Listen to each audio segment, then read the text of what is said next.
Pagkagising ni Ethan, bahagya pa siyang nahihilo na bumangon siya sa kama. Animong hangover pa siya sa whiskey at sa emotions. Nang mapansin ng babae na wala sa tabi niya, saka lang niya naalala lahat ng nangyari kagabi. Ella? Andyan ka pa ba? Tanong niya. Walang sumagot sa tawag niya kaya naman agad siya napatayo mula sa kama. Wala ng babae. Tanging ang amoy ng mamahaling perfume na lang nito ang naiwan. Damn it! Anong ginawa ko? Bulong ni Ethan. Pero kasabay ng frustration niya ay ang excitement. Gusto niya ulit makita ang babae. Agad siyang nagbihis at tinawagan ng kanyang head of security na si Mang Berting. Berting, urgent. May kailangan kang hanapin. Utos si Ethan na matigas ang boses. Sino po sir? Tanong ni Mang Berting. Find the woman na kasama ko magdamag. Sigaw ni Ethan na hindi nag-iisip. Sir, professional po yung babae. Parang alam niya kung saan masiskip yung mga CCTV. Wala pong muka. Walang plate number. Pero sir, may lead po ako na baka ikagulat ninyo. Ano? Sabihin mo na. Gusto ko malaman kung sino yung babaeng yan. Sir, nakita po namin sa database sa mga dumalo sa expo. Yung pangalan ng babae na nakita namin nagbalista gamit ang peking pangalang Ella. Ang totoo niya talagang pangalan ay Mayla Santiago. Nang dahil sa narinig, ay mabilis na natigilan si Ethan. Sir, siya yung dati niyong ex na katulong na pinalayas. Si Mayla? Ang Mayla na pinalayas niya? Ang Mayla na ininsulto niya? Ang Mayla na katulong niya noon?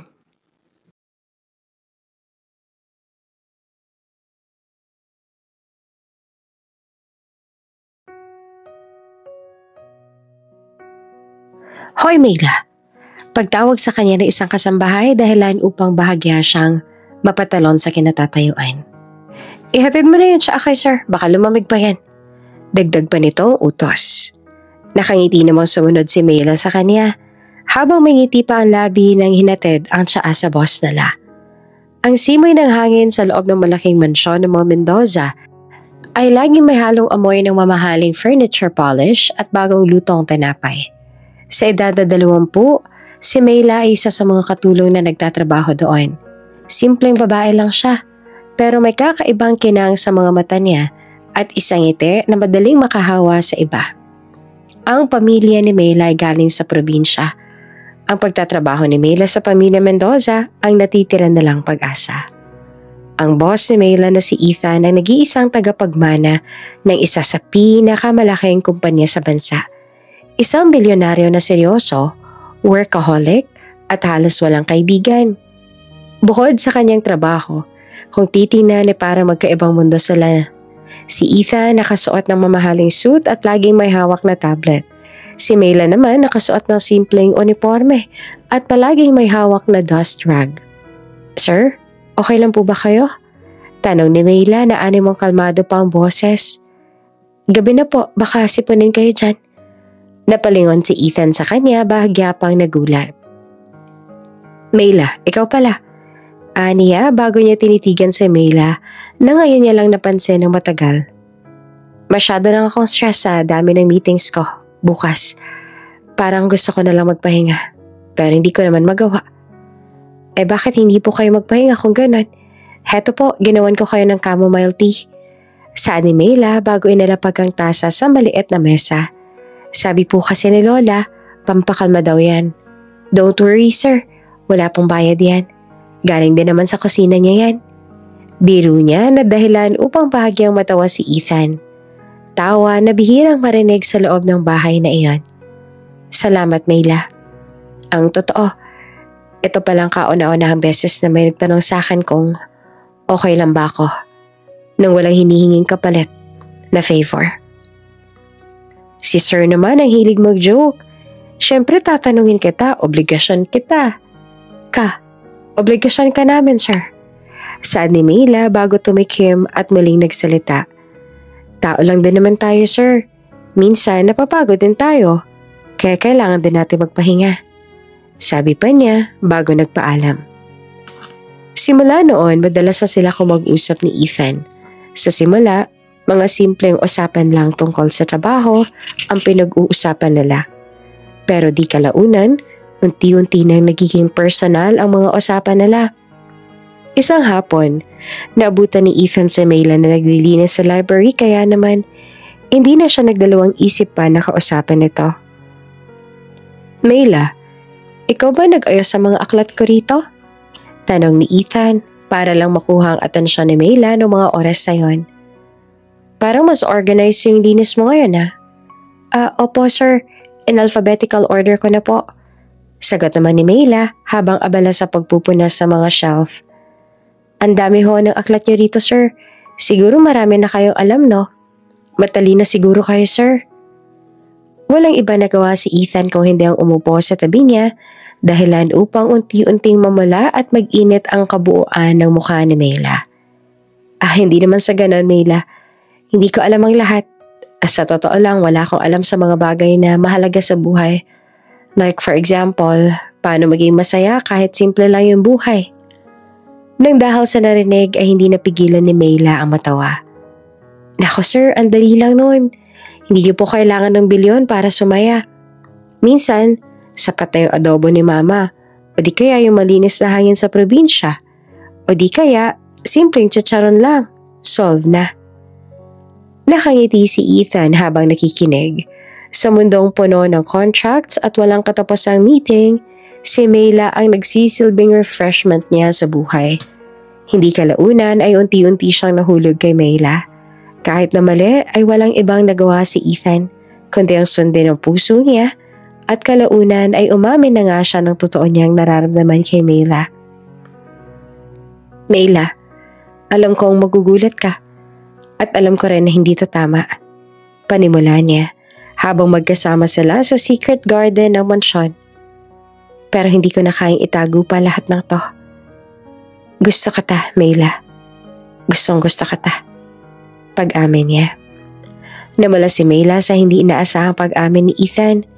Kaya naman ilang minuto pa siyang natahimik bago siya nakasagot. Sir, hindi po pwede. Bawal po. Katulong niyo lang po ako. Wala akong pakialam sa status mo. Sagot ni Ethan bago nito hinawakan ng kamay niya. Ni minsan, hindi ako tumingin sa status ng mga nililigawan ko. At gusto kita, Mayla. Gustong gusto kita kaya bigyan mo naman ako ng pagkakataon na mahalin ka. Dagdag pa ni Ethan. Hindi kalaunan ay tuluyan na rin pumayag si Mayla dahil hindi niya na rin maitatanggi na mahal niya na ang binata.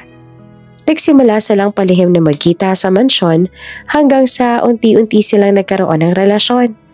Ang bawat sulyap, bawat haplos at bawat secret moments nila sa garden ay mahalaga na para sa kanila. Ang dating malamig na bahay ni Ethan ay tila nabuhayan dahil sa lihim na lang relasyon. Ngunit gaya ng lahat ng sekreto, ito ay nabunyag.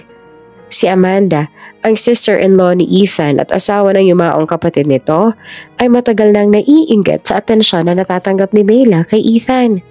Si Amanda ay isang social climber na gustong kontrolin ang yaman ng pamilya Mendoza. At si Mayla naman ay isang sagabal na nakikita niya. Isang araw, nakita ni Amanda si Ethan at Mayla na naghahalikan sa isang sulok. Nagpanggap siya na nabigla. Pero sa loob-loob ay natuwa siya dahil ito na ang hinihintay niyang pagkakataon. Ethan? Ano ginagawa niyo dyan? Sigaw ni Amanda na parang nagulat. Anong ibig sabihin ito? Wala kang pakialam, Amanda. Hayaan mo kami ni Mayla. Sigaw ni Ethan na ipinagtanggol ang relasyon nila ni Mayla. Dito na nagsimulang magplano si Amanda. Gumawa siya ng mga peking pictures at message na nagpapakita na si Mayla ay may ibang boyfriend at sa isang bodyguard sa kalapit na kondo. Gold digger din daw si Mayla at pera lang ni Ethan ang habol nito kaya ito pumayag na makipagrelasyon sa kanya. Isang umaga, habang nag-aalmusal si Ethan, ipinakita ni Amanda ang mga peking proof kay Ethan. Tingnan mo, Ethan. Iyan ba yung babaeng pinagmamalaki mo sa akin? Niloloko ka lang niya. Kita mo yan? Ang bodyguard na yan ang boyfriend niya. Ginagamit ka lang niya dahil sa pera mo. Sigaw ni Amanda na punong-puno ng galit na hindi naman totoo. Si Ethan naman dahil sa pride at pagiging insecure sa pakikipagrelasyon ay agad ding naniwala sa mga edited pictures na nakita niya. Parang bumagsak ang mundo niya ng dahil sa mga nakita. Mayla! Sigaw ni Ethan nang sandaling makarating si Mayla galing palengke. Anong ibig sabihin ng mga to? Ha? Ibinato niya ang mga litrato kay Mayla na bahagya pa nitong ikinapikit bago siya nagdesisyong pulutin at pagmasdan ng mga pictures na halata namang edited. Ethan, hindi totoo lahat ng to. Hindi ko nga kilala tong lalaking to. Gawa lang yan lahat. Gawa lang yan ni Ma'am Amanda. Umiiyak na sagot ni Mayla. Huwag ka nga magsinungaling. Huwag mo akong paglaruan dahil hindi ako tanga gaya ng iniisip mo. Gold digger ka. Akala ko iba ka. Pare-pareho lang pala kayong lahat. Umalis ka. Lumayas ka rito. Layas! Sigaw ni Ethan na matindi ang galit. Wala kang lugar dito. Isa ka lang katulong. Huwag ka na magpapakita sa akin, Mayla. Pati pamilya mo, ayoko na kayong makita kahit na kailan. Huwag na kayong babalik dito. Nabasag ang puso ni Mayla sa mga narinig. Lahat ng sinabi ni Ethan sa kanya ay animong punyal na paulit-ulit na sumasaksak sa puso niya. Hindi niya magawang ipagtanggol ang sarili dahil mas naniniwala si Ethan sa sister-in-law niya. Sige, Ethan. Aalis ako. Pero ito ang tandaan mo. Balang araw, babalik ako. Pagbabayaran mo lahat ng ginawa mong to sa akin. Saan ni Mayla? Habang pinupunasan ang kanyang luha. Lumabas si Mayla ng mansyon na walang dala kundi ang kanyang bag. Puno ng galit at determinasyon.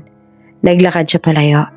At habang tinitingnan niya ang malaking pader ng mansyon, nangako siya sa sarili niya na babalik siya. At gagawin ang lahat ng respeto at dangal na inalis sa kanya ng taong pinagkatiwalaan niya. Ilang taon nang lumipas, si Mayla ay naghirap ng husto. Nagtrabaho siya sa isang bar para makakuha ng pera para sa negosyo. Nag-aral ng financial management sa gabi at nagtipid para sa pangarap na pag-asenso. Ang lahat ng insulto ni Ethan ay ang naging paggatong sa kanyang galit. At ngayon, pagkalipas ng 7 taon, si Mayla hindi na simpleng katulong lang. Dahil sa sipag at tiyaga niya, hindi kalaunan ay nakapagtapos siya ng pag-aaral habang nagtatrabaho sa bar. Hanggang sa nagtayo siya ng sariling business na mabilis namang lumago. Si Mayla Santiago, ngayon ay ang CEO ng Santiago Group of Companies. Isa sa mga leading competitor ng kumpanya ni Ethan. Ang expo na gaganapin sa Europe ang target ni Mayla para ipakitang hindi na siya ang katulong na iniwan ni Ethan dahil lang sa maling akala. Handa na si Mayla at alam niyang malapit na silang mag-cruise ng landas, di kalaunan. Ang simoy ng malamig na hangin ng Milan, Italy ang sumalubong kay Mayla pagbaba niya sa private jet. Hindi na siya ang Mayla na nagpapawis at nagmamadali sa palengke para sa pamilya nila Ethan. Ngayon, nakasuot siya ng tailor designer suit. May hawak na mamahaling handbag at ang dating kinang sa mata ay napalitan ng matalim at seryosong tingin ng isang CEO. Ang pakay ni Mayla sa Milan ay ang International Brand Expo, kung saan ipapakita niya ang bagong linya ng kanyang kumpanya. Ngunit maliban pa roon, alam niyang dito magkukruise ang landas nila ni Ethan Mendoza. Ang expo na ito ay hindi lang tungkol sa negosyo. Isa ito sa mga pagkakataong ibinigay sa kanya para magigante sa lalaking sumira sa kanya noon. Pagdating sa expo, agad siyang sinalubong ng kanyang assistant na ngayon ay may ngiti naman sa labi. Mayla, andito na po ang delegate sa Mendoza Group. Si Sir Ethan po mismo ay nandito. Bulong ng assistant niya. Alam ko, pabayaan mo sila. Ipakita mo lang ang ganda ng booth natin. Gusto ko ma-impress sila. Kalmadong sagot ni Mayla. Habang naglalakad si Mayla sa hall, ramdam niya ang bigat ng tingin ng mga tao. Ang dating katulong, isa na ngayong boss na nakikipagsabayan sa mga magagaling na negosyante at bilyonaryo. Hindi pa nagkikita si Mayla at Ethan, pero ramdam niya na ang presensya nito. Sa gala night, suot ni Mayla ang isang deep emerald green gown na talaga namang sumakto sa katawan niya. Lumapit siya sa bar at umorder ng champagne. Isang whiskey on the rocks nga. Narinig niyang saan ang isang pamilyar na boses sa tabi niya. Nanginginig ang kamay ni Mayla, pero hindi siya lumingon. Alam niyang si Ethan iyon. Ang ganda ng gown mo. Saad ni Ethan pero hindi siya nakatingin sa gawin niya. Busy ito sa pag-check ng phone. Salamat. Simpleng sagot naman ni Mayla. Sinadya niyang ibahin ang kanyang boses. Ginawa niyang mas husky at mas matigas para hindi siya makilala ng binata. Alam niya na sa oras na mabosesan siya nito, alam niyang ito na ang katapusan niya. Kaya naman, mas pinili niyang itago ang boses na natitiyak niyang sa olado pa rin ni Ethan hanggang ngayon. Napalingon si Ethan at parang mas natulala siya nang makita si Mayla. Pakiramdam niya may muling gumuhit sa alaala niya. Ang Mayla na kinilala niya noon nang makita ang dalagang nakaupo. Pasensya ka na, miss. Kahawig mo lang yung kakilala ko dati. Saad ni Ethan na parang nagdududa sa sarili. Hindi niya naman totally nakilala si Mayla dahil sa makeup, hairstyle at sa aura ng babae. Walang ibang nagawa si Mayla kundi ang magtago ng ngisi. Sino ba yung kilala mo? Kuryoso niyang tanong bago niya sinalubong ang mga tingin ni Ethan noong mga oras na yon. Mas maganda ba siya sa akin? Hindi naman. Mas maganda ka, syempre. Sagot ni Ethan dahilan upang pasikretong umismid si Mayla. Huwag mo nang alamin kung sino. Sasakit lang yung ulo nating pareho sa kanya. By the way, I'm Ethan nga pala. Ethan Mendoza. Pagpapakalala ni Ethan na inabot ang kamay sa kanya. Mabilis namang inabot ni Mayla ang kamay niya pero hindi niya binanggit ang kanyang pangalan. Just call me Ella for tonight. Sagot niya bago ngumiti kay Ethan na kinantahan naman ng binata. Nag-usap silang dalawa ng matagal. Hindi nila pinag-usapan ang tungkol sa negosyo. Nag-usap sila tungkol sa mga simpleng bagay tulad ng travel, movies at life choices. Si Mayla ay nakahanap ng kakaibang comfort kay Ethan. Kahit alam niyang siya ang dapat niyang kamuhian. Si Ethan naman ay nakahanap ng koneksyon kay Ella na matagal niya na hindi nararamdaman simula nung umalis si Mayla.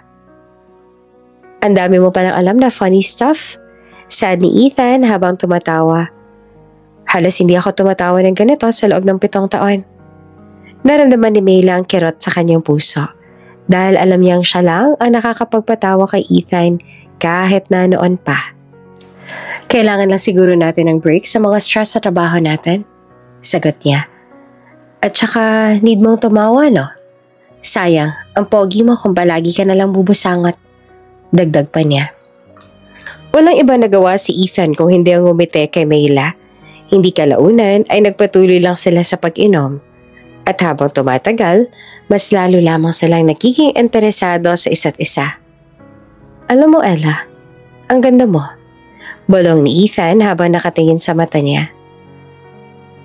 Ang ganda mo na hindi ko alam kung bakit ako natutulala sa'yo. Sorry kung medyo direct to the point ako. Medyo lasing na yata ako. Huwag ka mag-alala, Ethan. Minsan, mas magandang maging prangka kapag ka-tipsy.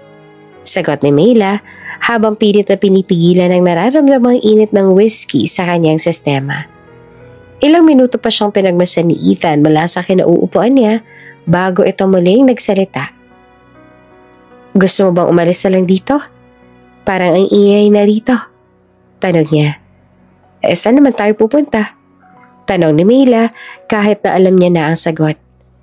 Kailangan niya munang maging physical. Gusto niyang maramdaman ni Ethan kung ano ang pakiramdam na gustuhin niya ang isang babae na iniinsulto niya dati. Kahit saan, basta kasama kita. Sagot ni Ethan bago nito hinawakan ng kamay niya. Pumunta sila sa penthouse suite ni Ethan. Dito nagsimula ang mainit na gabi sa pagitan nilang dalawa. Noong mga oras na yon, sa kanilang pag-iisa, walang CEO at walang katulong sa pagitan nila. Dalawang tao lang sila na may sexual desire sa isa't isa. Hindi ko alam kung bakit pero pakiramdam ko parang matagal na kitang kilala. Bulong ni Ethan habang hinahalikan si Mayla. Akala mo lang lahat ng yan, Ethan. Sada man ni Mayla habang patuloy na ginagantihan lahat ng halik ni Ethan. Ang importante ay yung ngayon. Kalimutan mo lang muna yung babaeng yan at sa akin ka na mag-focus. Dagdag pa niya. Sinadya niyang huwag magpadala sa damdamin pero ang totoo, nanghihina siya. Ang lalaking ito, ang unang nagbigay sa kanya ng sakit. Ang una rin nagparamdam sa kanya ng pagmamahal. Habang lumalalim ang gabi, naramdaman ni Mayla na hindi lang ito tungkol sa paghihiganti niya kay Ethan. May parte pa rin ng puso niya na nagmamahal kay Ethan. Kahit na ilang beses niya pa itong itanggi. Pero kailangan niyang tandaan, ang sakit na dinanas niya kahit na gustuhin niya pa mang aminin kay Ethan ang lahat. Pagkatapos sa nangyari sa kanila, huminga ng malalim si Mayla. Nakita niya ang mahimbing na tulog ni Ethan. Nayakap siya. Ang gwapo at pamilyar na mukha ni Ethan ay hindi pa rin nagbabago. Kailangan ko na umalis. Ani ang bulong niya sa sarili habang nakatitig sa mahimbing na natutulog na si Ethan. Parte ito ng plano niya. Hindi niya dapat hayaang malaman ni Ethan kung sino talaga siya dahil baka magkaroon pa ng aberya. Dahan-dahan siyang bumangon, inayos ang kanyang gown at buhok. Bago siya umalis, kinuha niya ang isang business card mula sa bulsa ni Ethan. Ang business card ng Chief of Security na to. Nilagay niya ito sa bulsa ng may ngiti sa labi. Tumakas si Mayla bago sumikat ang araw. Iniwan si Ethan na tulala at confused sa umaga. Pagkagising ni Ethan, bahagya pa siyang nahihilo nang bumangon siya sa kama. Animong may hangover pa siya sa whiskey at sa emotions. Nang mapansin ng babae na wala sa tabi niya, saka lang niya naalala lahat ng nangyari kagabi. Ala? Andiyan ka pa ba? Tanong niya. Wala na sumagot sa tawag niya kaya naman agad siyang napatayo mula sa kama. Wala na ang babae. Tanging ang amoy na lamang ng mamahaling perfume ang naiwan. Damn it! Ano ginawa ko? Bulong ni Ethan. Pero kasabay ng frustration niya ay ang excitement. Gusto niya ulit na makita ang babae. Agad siya nagbihis sa tinawagan ng kanyang head of security na si Mang Berting. Berting, urgent. May kailangan kang hanapin. Utos ni Ethan na matigas ang boses. Sino po, sir? Tanong naman ni Mang Berting. Find the woman na kasama ko magdamag. Sigaw ni Ethan na hindi na nag-iisip. Sir, ano pong pangalan? Hindi ko alam. Ang sabi niya, Ella lang. Basta hanapin mo. Tingnan mo lahat ng CCTV sa hotel. Gusto ko na bago matapos ang araw na to, alam ko na kung sino siya. Alam ni Ethan na walang kwentang ginawa niya. Pero ang kagustuhan at ang kuryosidad niya sa babae ang nagtulak sa kanya na gumawa ng paraan. Hindi niya alam na ang babaeng ipinapahanap niya ay ang babaeng minahal at pinalayas niya 7 taon na ang nakakaraan, si Mayla. Matapos ang mainit na gabi sa Milan, dumiretso si Mayla sa kanyang private villa na malayo sa hotel ni Ethan. Nakaupo siya sa balcony, umiinom ng kape, pero imbes sa satisfaction ang nararamdaman, may halong confusion at guilt ang nararamdaman niya noong mga oras na yon. Mission accomplished na. Nakabawi ka na sa kanya, diba? Pero bakit parang mas masakit? Bulong ni Mayla sa sarili. Ang totoo, hindi niya inaasahang magiging ganoong ka-intense ang koneksyon nila. Sa loob ng 7 taon, ang galit ay nagbibigay sa kanya ng lakas. Pero isang gabi lang, tila natunaw na ang lahat. Ma'am, okay lang po ba kayo? Tanong ni Vina, ang kanyang personal assistant na dati ay nakasama niya sa bar at ngayon ay matalik niya na ang kaibigan. Parang zombie kayo ngayon ah. Ano nangyari sa gala night? Wala, Vina. May nakilala lang akong lalaki. One night stand, ganon. Kahit na anong gawin kong kalimot, hindi ko pa rin siya magawang kalimutan hanggang ngayon. Sagot ni Mayla habang pilit na humingiti. Hala, baka naman gusto mo ulit yung lalaking yon. Huwag kang papayag, Mayla. Naaalala mo ba yung time na pinalayas ka niya? Huwag mong kakalimutan lahat ng sinabi niya sa'yo. Kung paano kanya sinabihang gold digger. Pagpapaalala pa ni Vina. Alam ko, Pero Vina, sana maintindihan mo na siya pa rin yun, diba?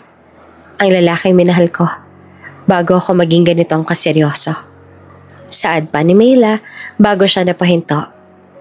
Pero wala na, tapos na. Babalik na tayo sa Pilipinas. Kailangan ko na ulit siyang kalimutan.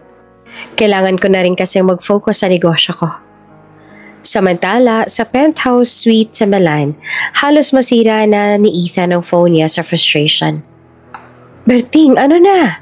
Wala ka pa ba rin makitang lead? Kahit CCTV man lamang sa hotel?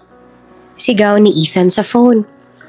Si Mang Berting ay matagal ng head of security ng Mendoza Group at pamilyar na sa mga kakaibang utos ni Ethan, kaya naman hindi na siya nagtataka pa sa mga utos na to sa kanya ngayon. Sir, wala po eh. Professional po ang babae. Parang alam niya kung saan masiskip yung mga CCTV. Walang mukha, walang plate number. Sagot ni Mang Berting na malalim ang boses. Pero sir, may lead po ako na baka ikagulat ninyo. Ano? Sabihin mo na.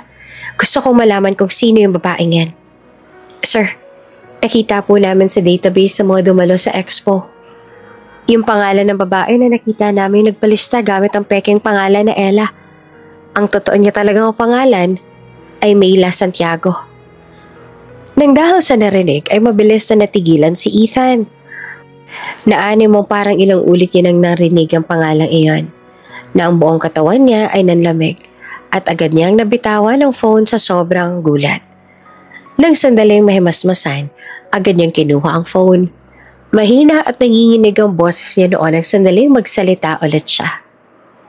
Sir, siya yung dati niyong ex na katulong na pinalayas. Dagdag pa nito. Si Mayla? Ang Mayla na pinalayas niya? Ang Mayla na ininsulto niya? Ang Mayla na katulong niya noon? Hindi siya makapaniwala. Ang magandang babae na nakasama niya sa kama, na kinalimutan niya, ay ang babae nagpabago sa buhay niya. Berting, sigurado ka ba dyan? I-double check mo nga. Baka nagkakamali ka lang. Sigaw pa ni Ethan na umaasang mali siya sa narinig. Sir, siya po ang CEO ng Santiago Group. Yung company po niya yung head na competitor natin. No doubt, sir. Nagbago lang po ang look niya. Pero siya po talaga yon. Paliwanag ni Mang Berting. Nagsimulang maglakad si Ethan sa suite, frustrated at guilty. Ang lahat ng memories nila ni Mayla, ang secret romance nila, ang mga tawanan sa garden, at ang huling sakit na idinulot niya. Agad na bumalik ang lahat ng iyon sa alaala niya. Diyos ko, Mayla, anong ginawa ko? Bulong niya. Kung may reason man si Mayla para magigante, yun na yun. Ang one night stand na yun ay hindi lang isang simpleng one night stand. Iyon ang laro na sinimula ni Mayla. Maya-maya tumawag si Vivian, ang present girlfriend niya, na isang socialite na walang ibang ginawa kundi ang bumili ng mamahaling damit at mag-organisa ng charity events. Babe, nasan ka na? Nag-aalala na ako. Kailan ka ba babalik? May fashion show tayo sa Manila at gusto ko ikaw mag-aabot ng award. Malambing na saad ni Vivian. Hindi ko alam, Vivian. May business emergency ako rito eh. Matigas sa sagot naman ni Ethan. Emergency? Mas importante pa ba yan kaysa sa akin? Sige na babe, miss na kita. Saad naman ni Vivian na nagpa-cute pa. Mamaya na lang tayo mag-usap, Vivian. Tawagan na lang kita. Sagot ni Ethan.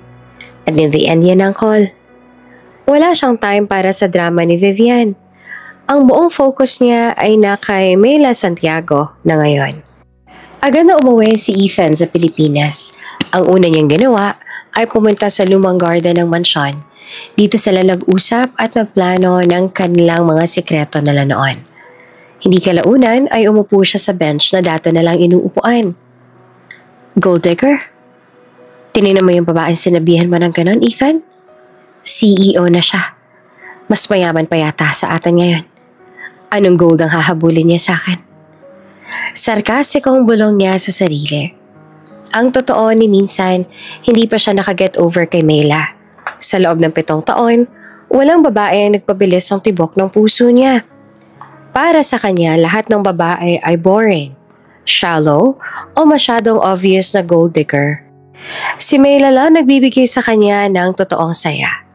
Ngayon, nalaman niyang ang one-night stand nila ay hindi lang simpleng one-night stand. Ito ang karma niya. Tinawagan niya ulit si Mang Berting pagkaraan ng ilang minuto niyang pagbalik tanaw sa lahat. Berting, i-cancel mo lahat ng meetings ko bukas. Maghanap ka ng lahat ng information tungkol sa Santiago Group. Kung nasa ng office si Mayla, kung ano mga project niya. Gusto ko ready na ako pag nakita kami ulit. Utos niya kay Berting. Sir, nakahanda na po kami. Pero sir, bakit po ba? Aharap na po ba tayo sa kanila? Tanong ni Mang Berting. Napahawak si Ethan sa ulo dahil sa labis sa frustration. Hindi ko alam, Berting. Basta maghanda lang tayo. Gusto ko siyang kausapin ng personal. Sagat niya. Alam ni Ethan na ito nang simula ng war nila ni Mayla.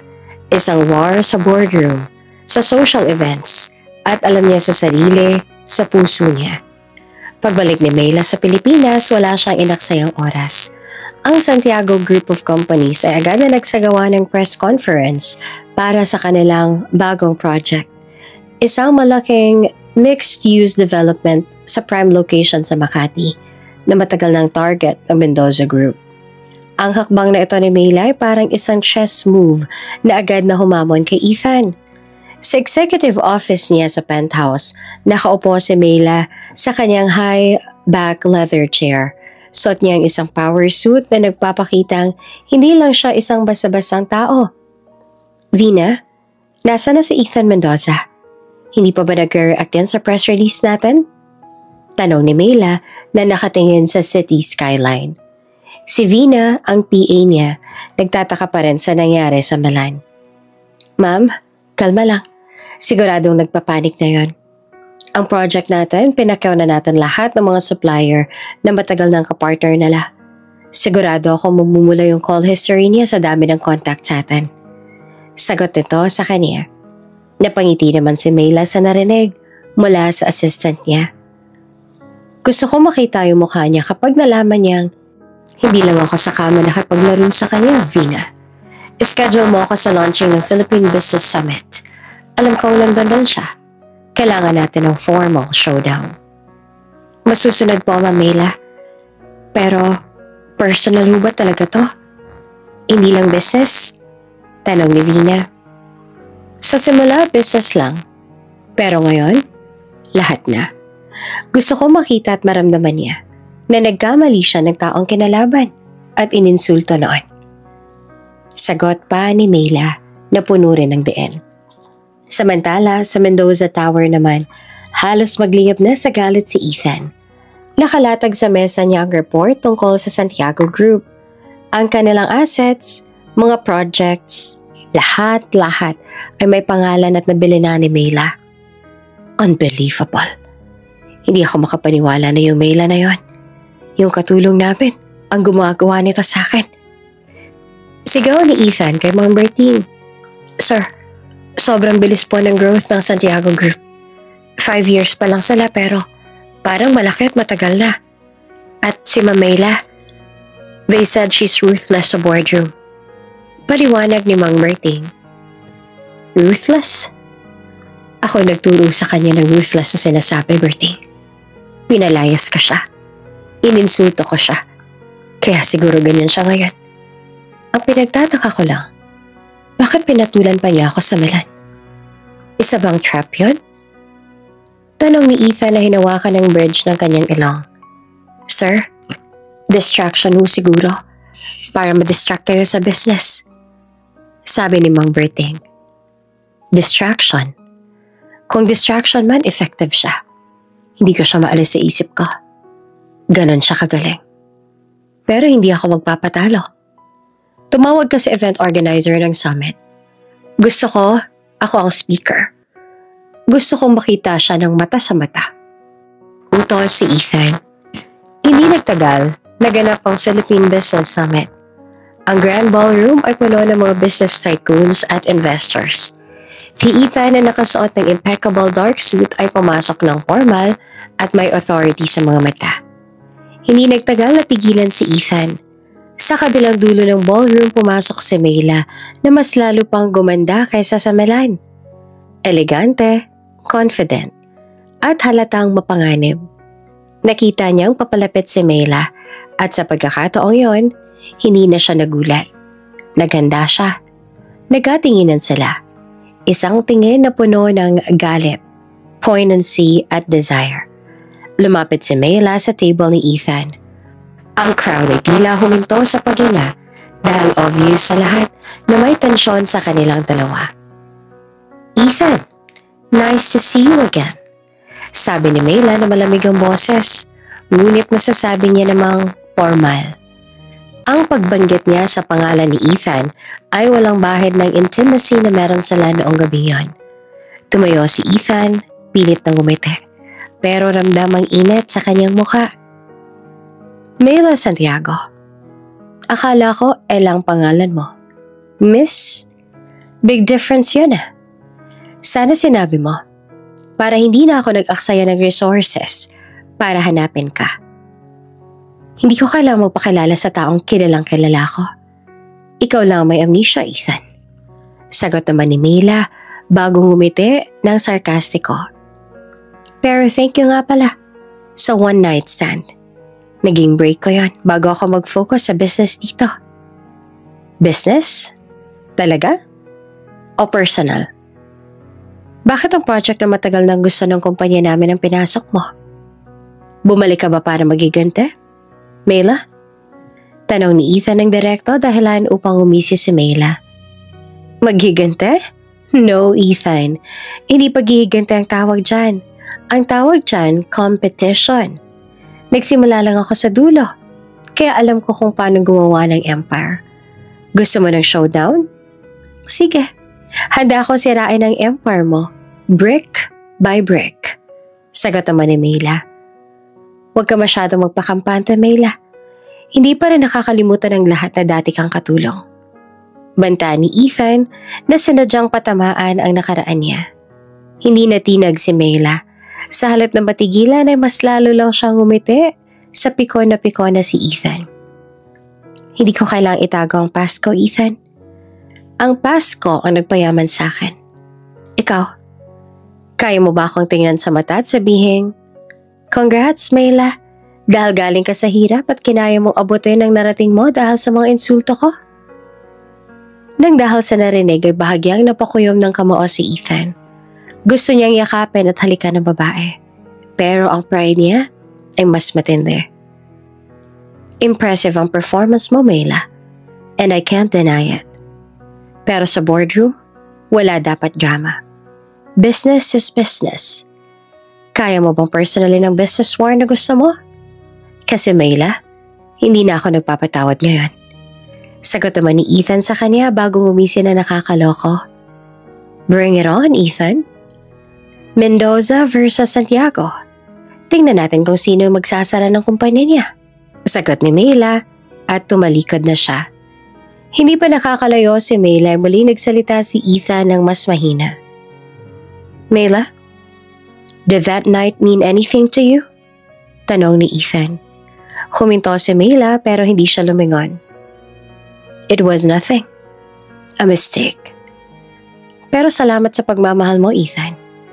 Yun ang ginamit ko para maging ganito kayaman. Sagot ni Mayla sa kanya bago tuluyang umalis. Frustrated si Ethan at naninikip ang puso niya sa pagharap na lang dalawa ni Mayla. Ang business war nila ay opisyal na ang nagsimula at alam ni Ethan na ang kalaban niya ay ang babaeng matagal niya nang minamahal at inaasam. Mula sa Philippine Business Summit, naging headline sa business section ng mga pahayagan ang matinding rivalry sa pagitan ng Mendoza Group ni Ethan at ng Santiago Group ni Mayla. Walang alam ang media sa personal history ng dalawa pero ramdam na lang tensyon sa bawat galaw ng dalawang bilyonaryo. Ang war nila ay hindi lang sa real estate. Pumasok si Mayla sa mga sector ng dominado ni Ethan, gaya ng telecommunications at energy, Ginamit ni Mela ang kanyang talino at resources para mangagaw ng mga suppliers at key personnel ni Ethan. Isang araw, naganap ang isang bidding para sa isang malaking government contract sa infrastruktura. Ang contract na ito ay kritikal para sa prestige at income ng Mendoza Group. Nakita sila sa bidding room. Parehong nakasuot ng power attire at parehong may poker face. Mela, hindi ka naman nagsasawa sa pag-aya sa akin? Kahit sa business, gusto mo pareho tayo ng trip. Sarcastic na tanong ni Ethan habang nag-aalmusal ng kape. Hindi ako nagagaya, Ethan. Sinasakop ko lang yung mga lugar na hindi mo kaya hawakan. Masyado ka na kasing busy sa mga socialite girlfriend mo. Kaya hindi mo napapansin, unti-unti na bumababa yung business empire mo. Sagot ni Mela na medyo kalmado pero matalas. Ouch! Ang sakit naman nun. Pero huwag kang mag-alala, Mela. Kahit busy ako sa socialite girlfriend ko, may energy pa rin naman ako para kalabanin ka. At sigurado akong mas magaling ako sa kama kaysa sa boardroom.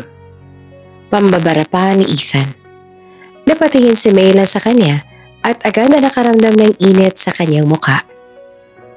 Napakawalang hiya talaga. Sana nga. Pero yung huling naaalala ko, ikaw ang nakatulog ng maaga sa atin. Walang nag-iwan ng tip sa akin. CEO lang ang iniwan mo. Pabalik niya. Ginamitan niya ng double meaning ang tip na CEO. Nagtawanan pa ang ilang executive na nakarinig. Pero sa halip na magsalita, ay natigilan lamang si Ethan. Alam niyang talo siya sa linyang iyon. Hindi kalaunan ay nagsimula na ang bidding. Nagunahan ng dalawang magkatunggali sa presyo. Si Ethan ay nagbid ng 5 milyon. Nang dahil sa ginawa ni Ethan ay agad na sumilay ang mga ngiti sa labi ni Mela. 5.2 billion. Para hindi na tayo maglaro, Ethan. Kaya ko pa rin lagpasan ang presyo mo. Kahit wala akong sister-in-law na magsasabi sa akin na gold digger ako. Ani Mela dahilan upang mamula si Ethan. 5.5 billion. Hindi ako papatalo sa pamilya ko. Saan niya? Dito na napaisip si Mela kung itutuloy pa ba niya ang bidding. Lalaki ang presyo at mababawasan ang profit niya. Pero pride niya ang nakasalalay dito. Hindi siya pwedeng matalo sa bidding dahil ano na lang sasabihin ni Ethan sa kanya. 5.51 billion. Winner takes all.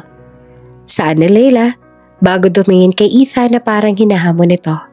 Nang dahil sa narinig ay biglang tumayo si Ethan mula sa kinauupuan niya. Okay, Mela. Sa'yo na yan. Ayoko lang na mabali yung presyo sa bidding. Gusto ko, profitable pa rin kami. Pero tatandaan mo, hindi ka mananalo palagi. Saad ni Ethan. Hindi ako mananalo palagi, pero mananalo ako ngayon, Ethan. At mas masarap ang tagumpay kapag alam mong galing sa sariling dugo at pawis. Hindi dahil sa surname at pamilya na meron ka. Sagot naman ni Mela. Umalis si Mela na may winning smile, pero si Ethan ay nananatili lang na naroroon habang nakatingin sa papalayong babae. Frustrated siya sa war na meron sila ni Mela, ngunit hindi niya rin maitatago ang paghanga niya kay Mela. Kinagabihan nakita ni Ethan si Mela sa isang exclusive restaurant kasama ang mga international investors. Nandoon din si Ethan para makipag-dinner sana kay Vivian pero na-delay iyon. Nakita ni Mela si Ethan na naglalakad siya papalapit, hindi para manggulo, kundi para makipag-usap sa investor ni Ethan. Excuse me, gentlemen. Hi, Mr. Tanaka. May I talk to you for a moment? Tanong ni Mela na may ngiti sa labi. Nang dahil sa ngiti ni Mela na siguradong may balak na ng mga oras na yon, walang ibang nagawa si Ethan kung hindi ang magpigil kahit na nagpipigil na siya ng galit noong mga oras na yon. Sinabotahin na siya ni Mela sa mismong harap niya. Mela, ano sa tingin mo yung ginagawa mo? This is my table. Galit na saan ni Ethan na tumayo na agad at tinawakan ang braso ni Mela. Agad naman na inalis ni Mela ang kamay niya ngunit nananatili pa rin may mapaglarong ngiti sa labi. Relax, Ethan. Nakikipag-usap lang ako. Business is business, right? Ano, magagalit ka na naman ba sa akin dahil mas magaling ako makipag-usap kesa sa'yo? Hindi ko kasalanan na umalis sa'yo lahat ng investors mo. Kapabayaan mo yan. Dahil hindi mo sila gini-gatekeep. Gold digger ka talaga. Are you trying to steal my clients? Sigaw ni Ethan na hindi na nakapagpigil. Gold digger? Sa ganda kong to, gold digger ako para sa'yo. Nagpapatawa ka ba? Hindi, Ethan. Hindi ko kailangan ng mga kliyente mo. Ang gusto ko lang, ipaalam sa kanila na yung babaeng pinalayas mo, mas magaling na sa'yo ngayon. Pang-iinis pa ni Mela bago tumalikod at umalis. Pag-alis si Mela, natulala si Ethan. Ang mga investors at ang head waiter ay nakatingin lang sa kanya. Hindi siya makapaniwala na ganon siya ka-affected sa lahat ng mga ginagawa ni Mela. Maya-maya, dumating si Vivian na may ngiti sa labi. Agad itong lumapit kay Ethan at humalik. Be, bakit ganyan ang mukha mo? Para naman nakakita ka ng multo. Sabi Vivian bago unti-unting nanlaki ang mga mata niya nang may maalala. Oh my God, don't tell me nandun si Mela Santiago? That ex-katulong? Siya bang gumawa niyan sa'yo? Sa halip na sagutin si Vivian, ay walang iba nagawa si Ethan kundi ang tumingin sa exit. Ang babaeng yon, kaya niyang siraan siya. Pero bakit, kahit galit siya, hindi niya ito kayang kamuhian? Sa kabilang banda, wala naman nagawa si Mela kung hindi ang tumingin sa bintana habang nananatili pa rin tahimik sa loob ng kotse. Mela, grabe ka. Parang gusto mo lang siyang suntukan sa harap ng mga tao ah. Sa Adivina na bahagya pa natawa sa mga narinig niya kanina. Gusto ko nga sana. Pero alam mo, Vina, yung mga pagbabara niya sa akin, parang flirting lang. Sa totoo lang naiinis ako kasi gusto ko pa rin siya hanggang ngayon. Bulong ni Mela. Hindi niya kaya aminin pero sa tuwing nagkikita silang dalawa, umaasa siya na darating yung araw na hindi na ganito yung lahat. Umaasa siya na magkakabalikan pa rin silang dalawa kahit na alam niya sa sarili niyang malabo na rin mangyari yon dahil magkarebal na sila ngayon. Matapos ang sunod-sunod na business battles, ang rivalry ni Mela at Ethan ay naging legendary sa corporate world. Kung may isang deal na pinapasok si Ethan, tsak na nandoon si Mela para salubungin siya. Parang anino si Mela na laging naghihintay na dumapa si Ethan. Ang lahat ng ito ay calculated na galaw ni Mela. Pero sa loob niya, gusto niyang mapansin siya ni Ethan, kahit na dahil lang sa galit. Isang araw, nakipag-meeting si Mela sa isang engineering firm na target din ni Ethan. Ang firm na ito ay critical sa logistics at kanilang bagong real estate project. Ginanap ang meeting sa isang private resort sa Batangas. Vina, siguraduhin mo hindi tayo malilate. Gusto kong ako yung unang makipag-shake ng kamay sa kanila. Utos si Mela habang nasa biyahe sila ng assistant niya. Opo, ma'am. Pero sigurado po ba kayo na nandun din si Sir Ethan? Alam niya rin po yung meeting na to. Nag-aalalang tanong ni Vina. Kung nandun man siya, edi mas maganda. Mas exciting. Sagot ni Mela bago ngumiti ng nakakaloko. Pagdating sa resort, dumiretso si Mela sa function room. Nagulat siya nang makita niya ang owner ng firm. Pero mas nagulat siya nang makita niya ang CEO ng isa pang company na kasosyo ng engineering firm. Ito ay walang iba, kundi si Ethan Mendoza. Pero ang twist ay hindi lang ito. Hindi inaasahan ni Mela na ang meeting pala ay hindi secret bidding. Ito pala ay isang formal merger talk sa pagitan ng engineering firm at ng partner company ni Ethan. Ang engineering firm pala na to ay co-owned ng pamilya ng partner ni Ethan. Tumingin si Ethan kay Mela at sa pagkakataong yon, si Ethan naman ay ma-surprise na makita si Mela. Hindi niya inaasahan na magpaparamdam si Mela sa mga meeting na to. Akala niya wala si Mela sa Maynila. Mela, what a surprise! Akala ko ba busy ka sa pag-ayos ng butik mo? Bati ni Ethan na medyo sarcastic. Ethan, what a coincidence. Akala ko busy ka sa pagpaplano ng wedding mo kay Vivian. Hindi mo naman sinabi na may partner ka na pala sa firm na to. Sneaky, ha? Balik ni Mayla sa kanya. Umupo si Mayla na nanatili pa rin kalmado kahit na disappointed na sa miscommunication ng sources niya.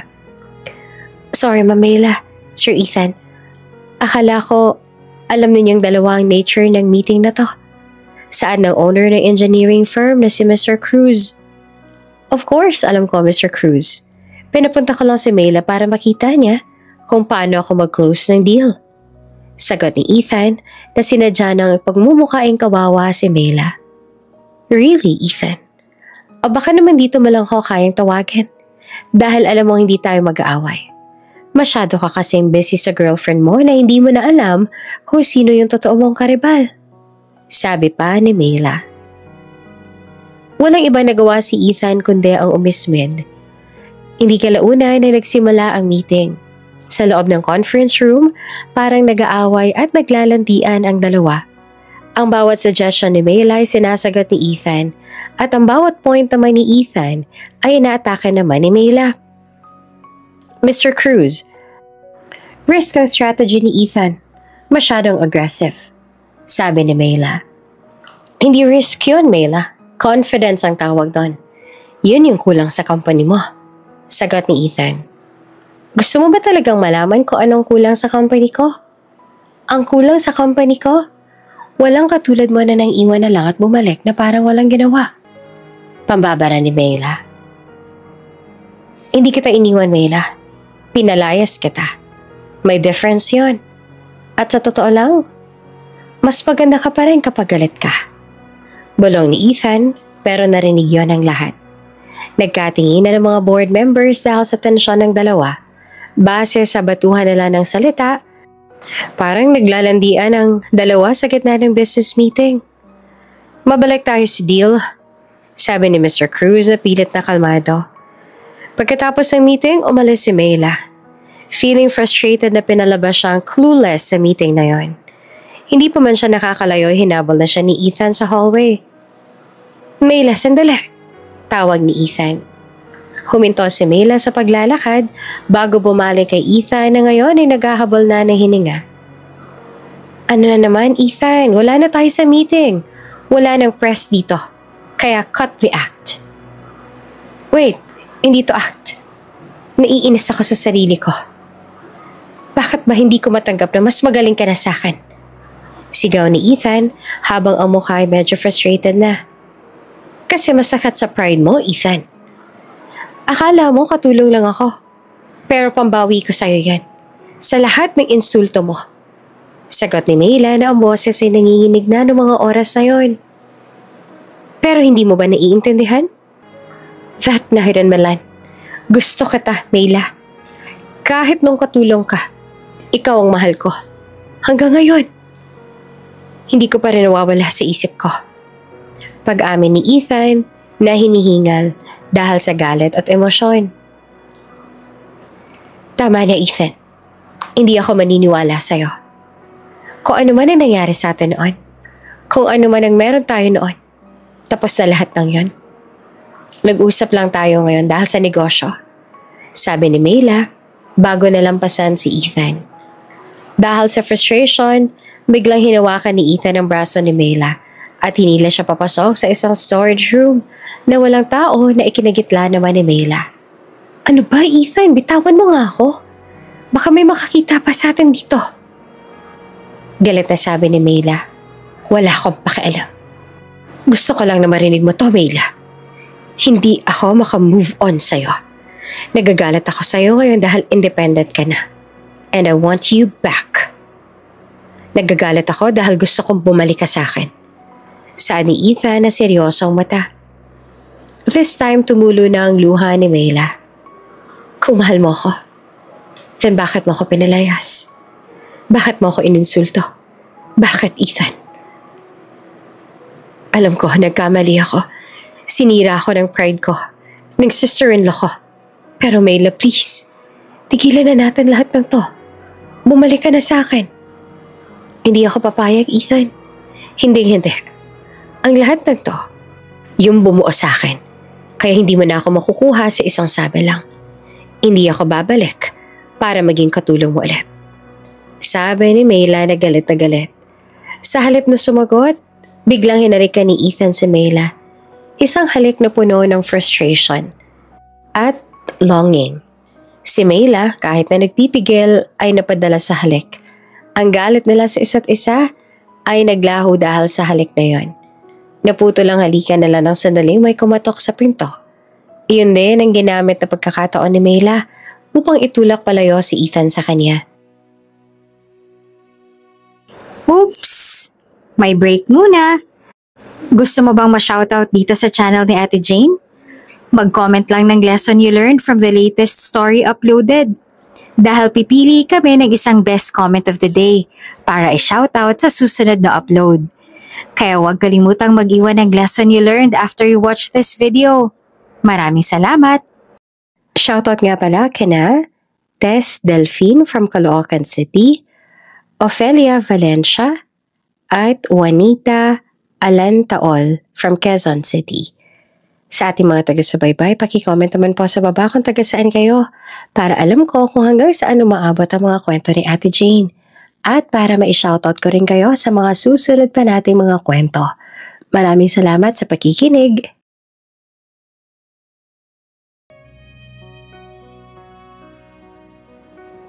Sir Ethan, Mayla, may car na po kayo sa labas. Saan ang nasa labas? Pareho silang hiningal. Namumula at galit sa sarili ng dahil sa nangyari. Hindi pa tayo tapos, Ethan. Bear this. Turo ni Mayla sa sarili niya. This will never happen again. Umalis si Mayla. Pero alam niya sa sarili niya na ang halik na yon ay mas lalo lang nagpalalim sa conflicted na feelings niya. Mula nung mangyaring halik sa storage room sa Batangas, naging mas agresibo ang business war ni Mayla at Ethan. Parang ginamit nila ang bawat meeting para magpasa ng mixed signals ng galit at attraction sa isa't isa.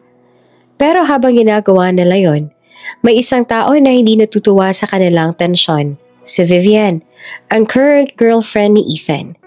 Si Vivian ay matagal nang nakakahalata na iba ang reaksyon ni Ethan kay Mayla. Ang dating calm at composed sa bilyonaryo ay nagiging irritable at obsessed tuwing mababangkit ang pangalan ni Mayla. Isang gabi, habang nagdi-dinner sila sa isang fancy hotel, nagtanong si Vivian, "Babe, napansin ko lang, bakit ba ganyan ka kay Mayla Santiago? Alam kong karibal niya siya, pero parang personal na eh. Yung energy mo parang iba." Tanong ni Vivian habang naghihiwa ng steak. Natigilan si Ethan sa pagkain ng dahil sa narinig. "Wala ka nang pakialam doon, Vivian. Business matters yan. Kaya huwag ka na makialam." Sagot niya na lang. "Sige, business. Pero bakit ang dami nag-uusap na business tycoon sa parang naglalandian kayo sa boardroom? Babe, she's your ex, katulong. Yung pinalayas mo. Kaya huwag mo siyang bigyan ng atensyon." Hysterical na sabi ni Vivian. "Wala naman akong pakialam sa past niya. Ang problema ko ngayon, mas magaling siya sa'yo. Kaya tigilan mo ng paggawa ng issue." Galit na tugon ni Ethan. Tumulo naman ang luha ni Vivian, na para bang nagalit at nasaktan ng dahil sa narinig. "Hindi mo ba nakikita, Ethan? Gusto ko pa rin niya. Ginagawa niya lang para sumikat at magpapansin sa'yo. At ako ang official girlfriend mo. Ako ang dapat mo suportahan." "I don't need to support you.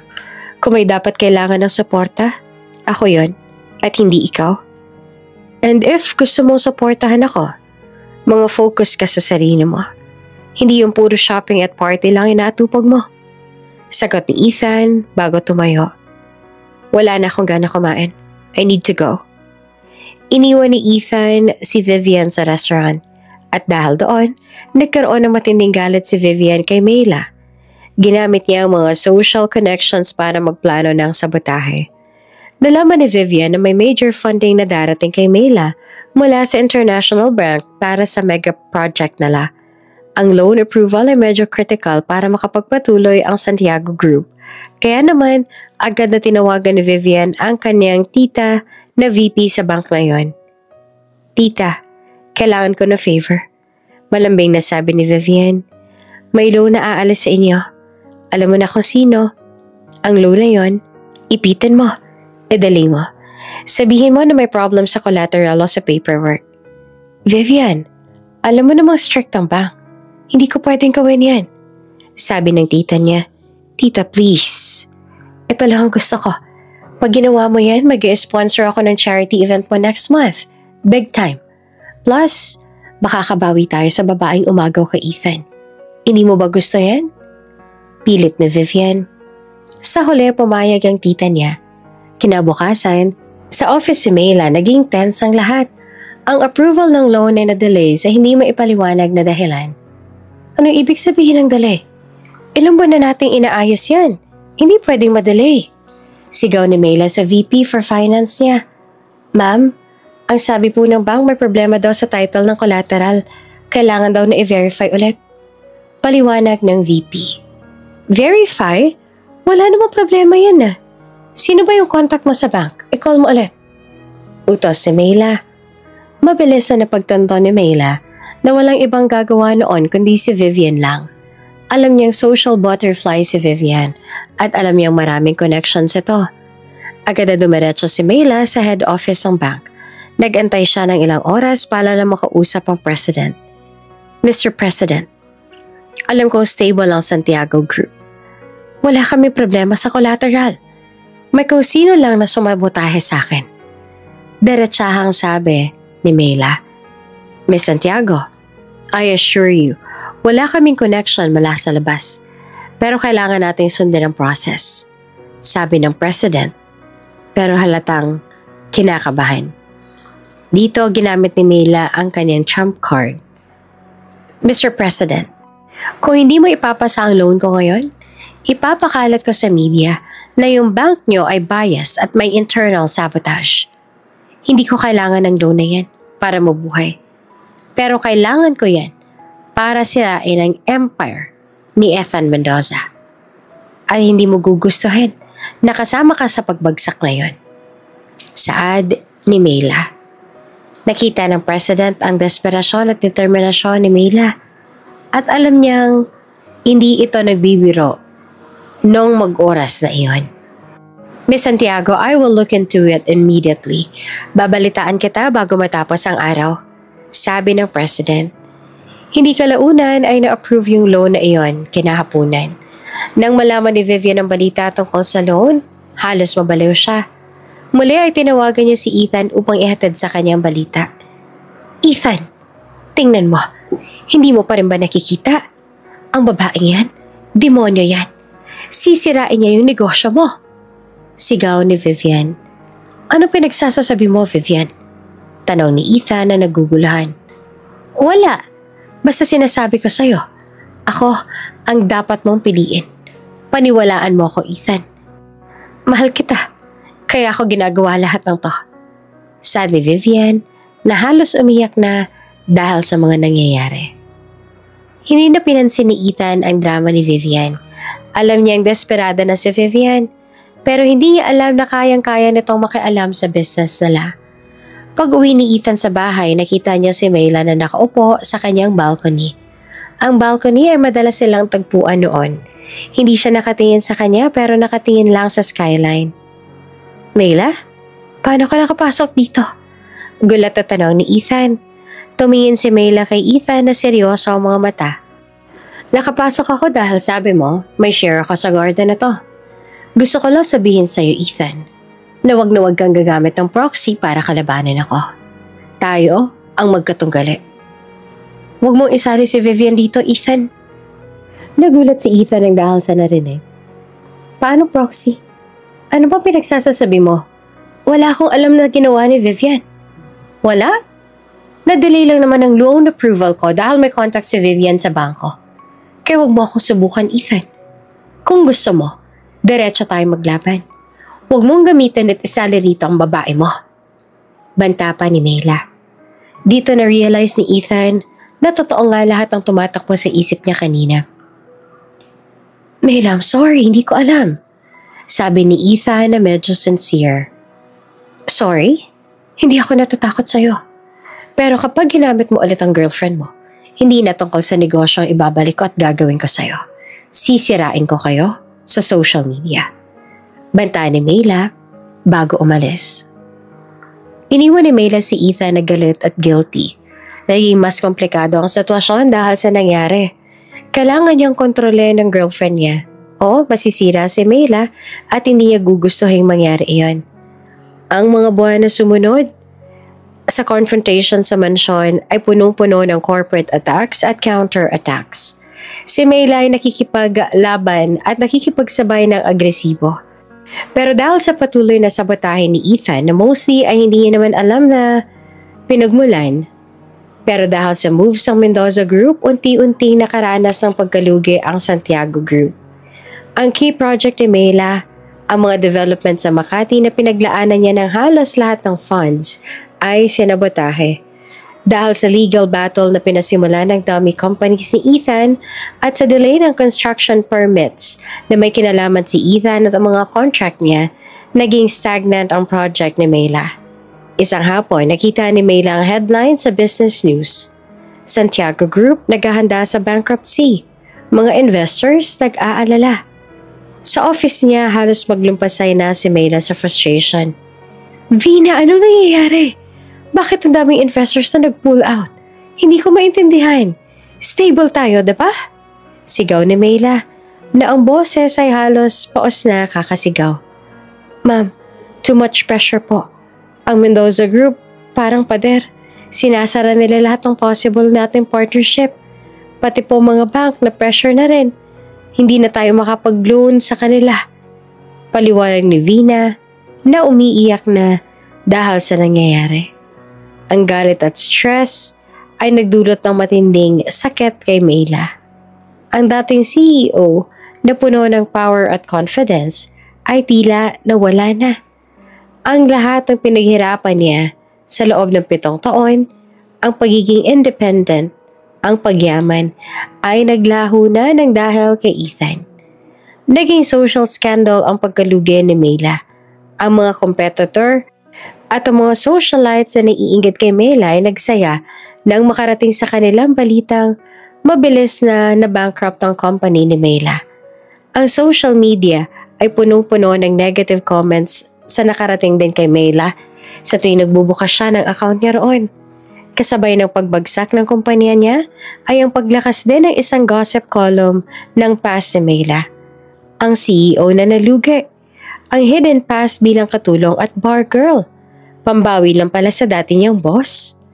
Nabasag ang puso ni Mayla nang mabasa ang article. Ang past na ginamit niya bilang motivation ay ginagamit na ngayon para sirain siya. Nang makita ni Vivian ang article, hindi niya na napigilan ang sarili. Nag-organisa siya ng isang private luncheon kasama ang mga socialites at media. Sa gitna ng luncheon, tumayo si Vivian, nakangiti at kinuha ang microphone. Ladies and gentlemen, dito na po natin nakita na ang success, hindi sa power suit nakikita, kundi sa dignidad. Malambing na sabi ni Vivian. May mga taong gagamitin ng lahat, kahit ang pagiging katulong at pagtatrabaho sa bar, para lang umakyat. Pero ang totoo, ang class, hindi kailanman mabibili ng pera. Ang indirect attack na iyon ay halata kay Mayla. Ang media ay nag-ingay at kinunan ng picture si Vivian. Sa bahay ni Mayla, wala siyang ibang ginagawa kundi ang umiyak na lang. Tinawagan siya ni Vina sa di kalaunan ay mabilis na rin sinagot sa pag-asang good news naman ang sasabihin nito. Ma'am, pinagtatawanan na po tayo. Pati yung mga shareholders galit na. Wala na po ba tayong panlaban? Nito sa kabilang linya. Tama na, Vina. It's over. Bulong ni Mayla na wala ng lakas sa mga oras na yon. Umalis tayo. Wala na tayong pambayad sa rent ng office. Babalik na tayo ulit sa simula. Samantala, nasa Mendoza Group of Office naman si Ethan. Nakita niya ang news at ang article na nagpahiya kay Mayla kaya naman hindi niya naiwasang makaramdam ng galit at pagkagulat. Damn it! Ano nangyari? Hindi ko inutos sa gawin yan. Sigaw ni Ethan na galit sa PR team niya. Sir, Independent po ang attack na yan. Ang article po galing sa isang tabloid na malapit kay Ma'am Vivian. Paliwanag ng PR head. Biglang naalala ni Ethan ang banta ni Mayla. Huwag na huwag mong gagamitin ang girlfriend mo. At ngayon, ginawa na nga ni Vivian. Vivian, pumunta ka rito ngayon din. Sigaw ni Ethan na nag-aapoy sa galit. Pagdating ni Vivian sa office, excited siya na batiin si Ethan assuming na matutuwa ito sa ginawa niya. Babe, I did it! Wala na si Mayla. Nalugi na siya. Finally, magiging okay na tayo. Masayang sabi ni Vivian bago niyakap si Ethan na wala namang ibang ginawa kung hindi ang itulak siya. Anong ginawa mo, Vivian? Hindi naman ako pumayag na ipahiya mo si Mayla. Ginamit mo ang media. Alam mo bang hirap na dinanas niya para magtrabaho sa bar? Wala kang karapatan na husgahan siya. Sigaw nito sa kanya na ikinagulat naman ni Vivian. Ethan, bakit mo siya pinagtatanggol? Siya ang dahilan kung bakit nalugi ang business mo. Hindi ko kailangan ng kalaban na sinira na girlfriend ko. Ang gusto ko, fair fight. Ikaw? Wala kang alam sa business. Ang alam mo lang, manira ng tao. I'm done with you, Vivian. Umalis ka na. Utos si Ethan. Walang iba nagawa si Ethan kung hindi ang mapanganga, umiyak at umalis ng tuluyan. Pero hindi na panatag si Ethan. Ang totoo, labis siyang nasaktan sa nangyari kay Mayla. Ang galit niya kay Mayla ay tuluyan nang naglaho. Napalitan nito ng guilt at sakit para sa babaeng minahal niya. Nang sandaling makapag-isip-isip ay agad niyang tinawagan si Mang Berting. Berting, may mission ka. Secret mission na to. Kailangan mong tulungan si Mayla. Gusto ko walang makakaalam sa gagawin mo. Hindi mo siya kukontakin. Gusto ko ang Santiago Group bumangon ulit. Ibalik mo ang investors niya. Ayusin mo lahat ng legal problem. Gamitin mo ang sarili kong personal fund. Utos niya kay Mang Berting na ikinagulat naman ito. Sir, bakit po? Hindi po ba galit kayo sa kanya? Galit? Oo. Pero hindi ko kayang tingnan na sinisira siya ng ex-girlfriend ko. Gusto kong bumalik siya. Pero sa sarili niyang effort. Hindi dahil naaawa ko. Kaya please, Berting, gawin mo na. Ibalik mo lahat sa kanya. Sa loob ng ilang linggo, si Mayla ay halos wala ng gana sa buhay. Umuwi siya sa apartment ng kanyang pamilya sa Mandaluyong. Maliit, siksikan, pero puno ng comfort. Ang dating CEO ay nagpapanggap na lang na business consultant para hindi mag-alala ang mga magulang niya. Ang guilt at kahihiyan sa pagkalugi ang labis na bumabagabag sa kanya. Anak, sigurado ka bang okay ka lang? Bakit parang lagi kang tulala? Alam mo, hindi mo kailangang maging CEO para lang sumaya ka. May negosyo pa tayo rito, oh. Sabi ng kanyang ina na nag-aalala. Ma, okay lang ako. May problema lang sa investors pero inaayos ko na. Pilit ni Mayla na hindi sinasabi ang buong katotohanan.